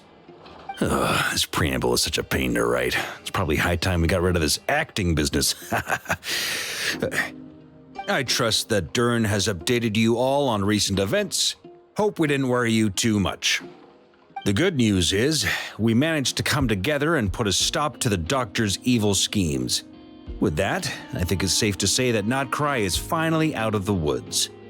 As for the Fatui, not counting the Damselette, aka the Moon Goddess, who has left their organization, we found ourselves allied in this instance with both the Knave and Marionette. May she rest in peace. As ever, we find ourselves better off for making friends rather than enemies. But until we can ascertain the Tsaritsa's true intentions, the future remains uncertain. In a short while... Wait. How am I meant to surprise everyone if I tell them in the letter that I'm heading home? Well, that would be a huge waste. Okay, got it. I will begin sending the expeditionary team back home in waves. I'm sure they'll be able to answer any questions you still have. I hope they won't gloss over the details of my many heroic deeds. But if they do, I'm sure it'll be because they're just too exhausted from the long journey. I think of Mondstadt daily. Please give everyone my best regards. P.S. The honorary knight went above and beyond this time. Are there any other honors we can give her? I'll leave it with you. P.P.S. Please be extra nice to Klee for the foreseeable future. I cashed in on the last favor that the Hexen Circle owed us, so we need to earn some more goodwill. If there's any serious problems, feel free to stick me in solitary confinement when I get back. I'll do the time for her. Whew. And that, as they say, is all she wrote. End of an era. And with the moon shining down brighter than ever, I think everyone is going to sleep well tonight.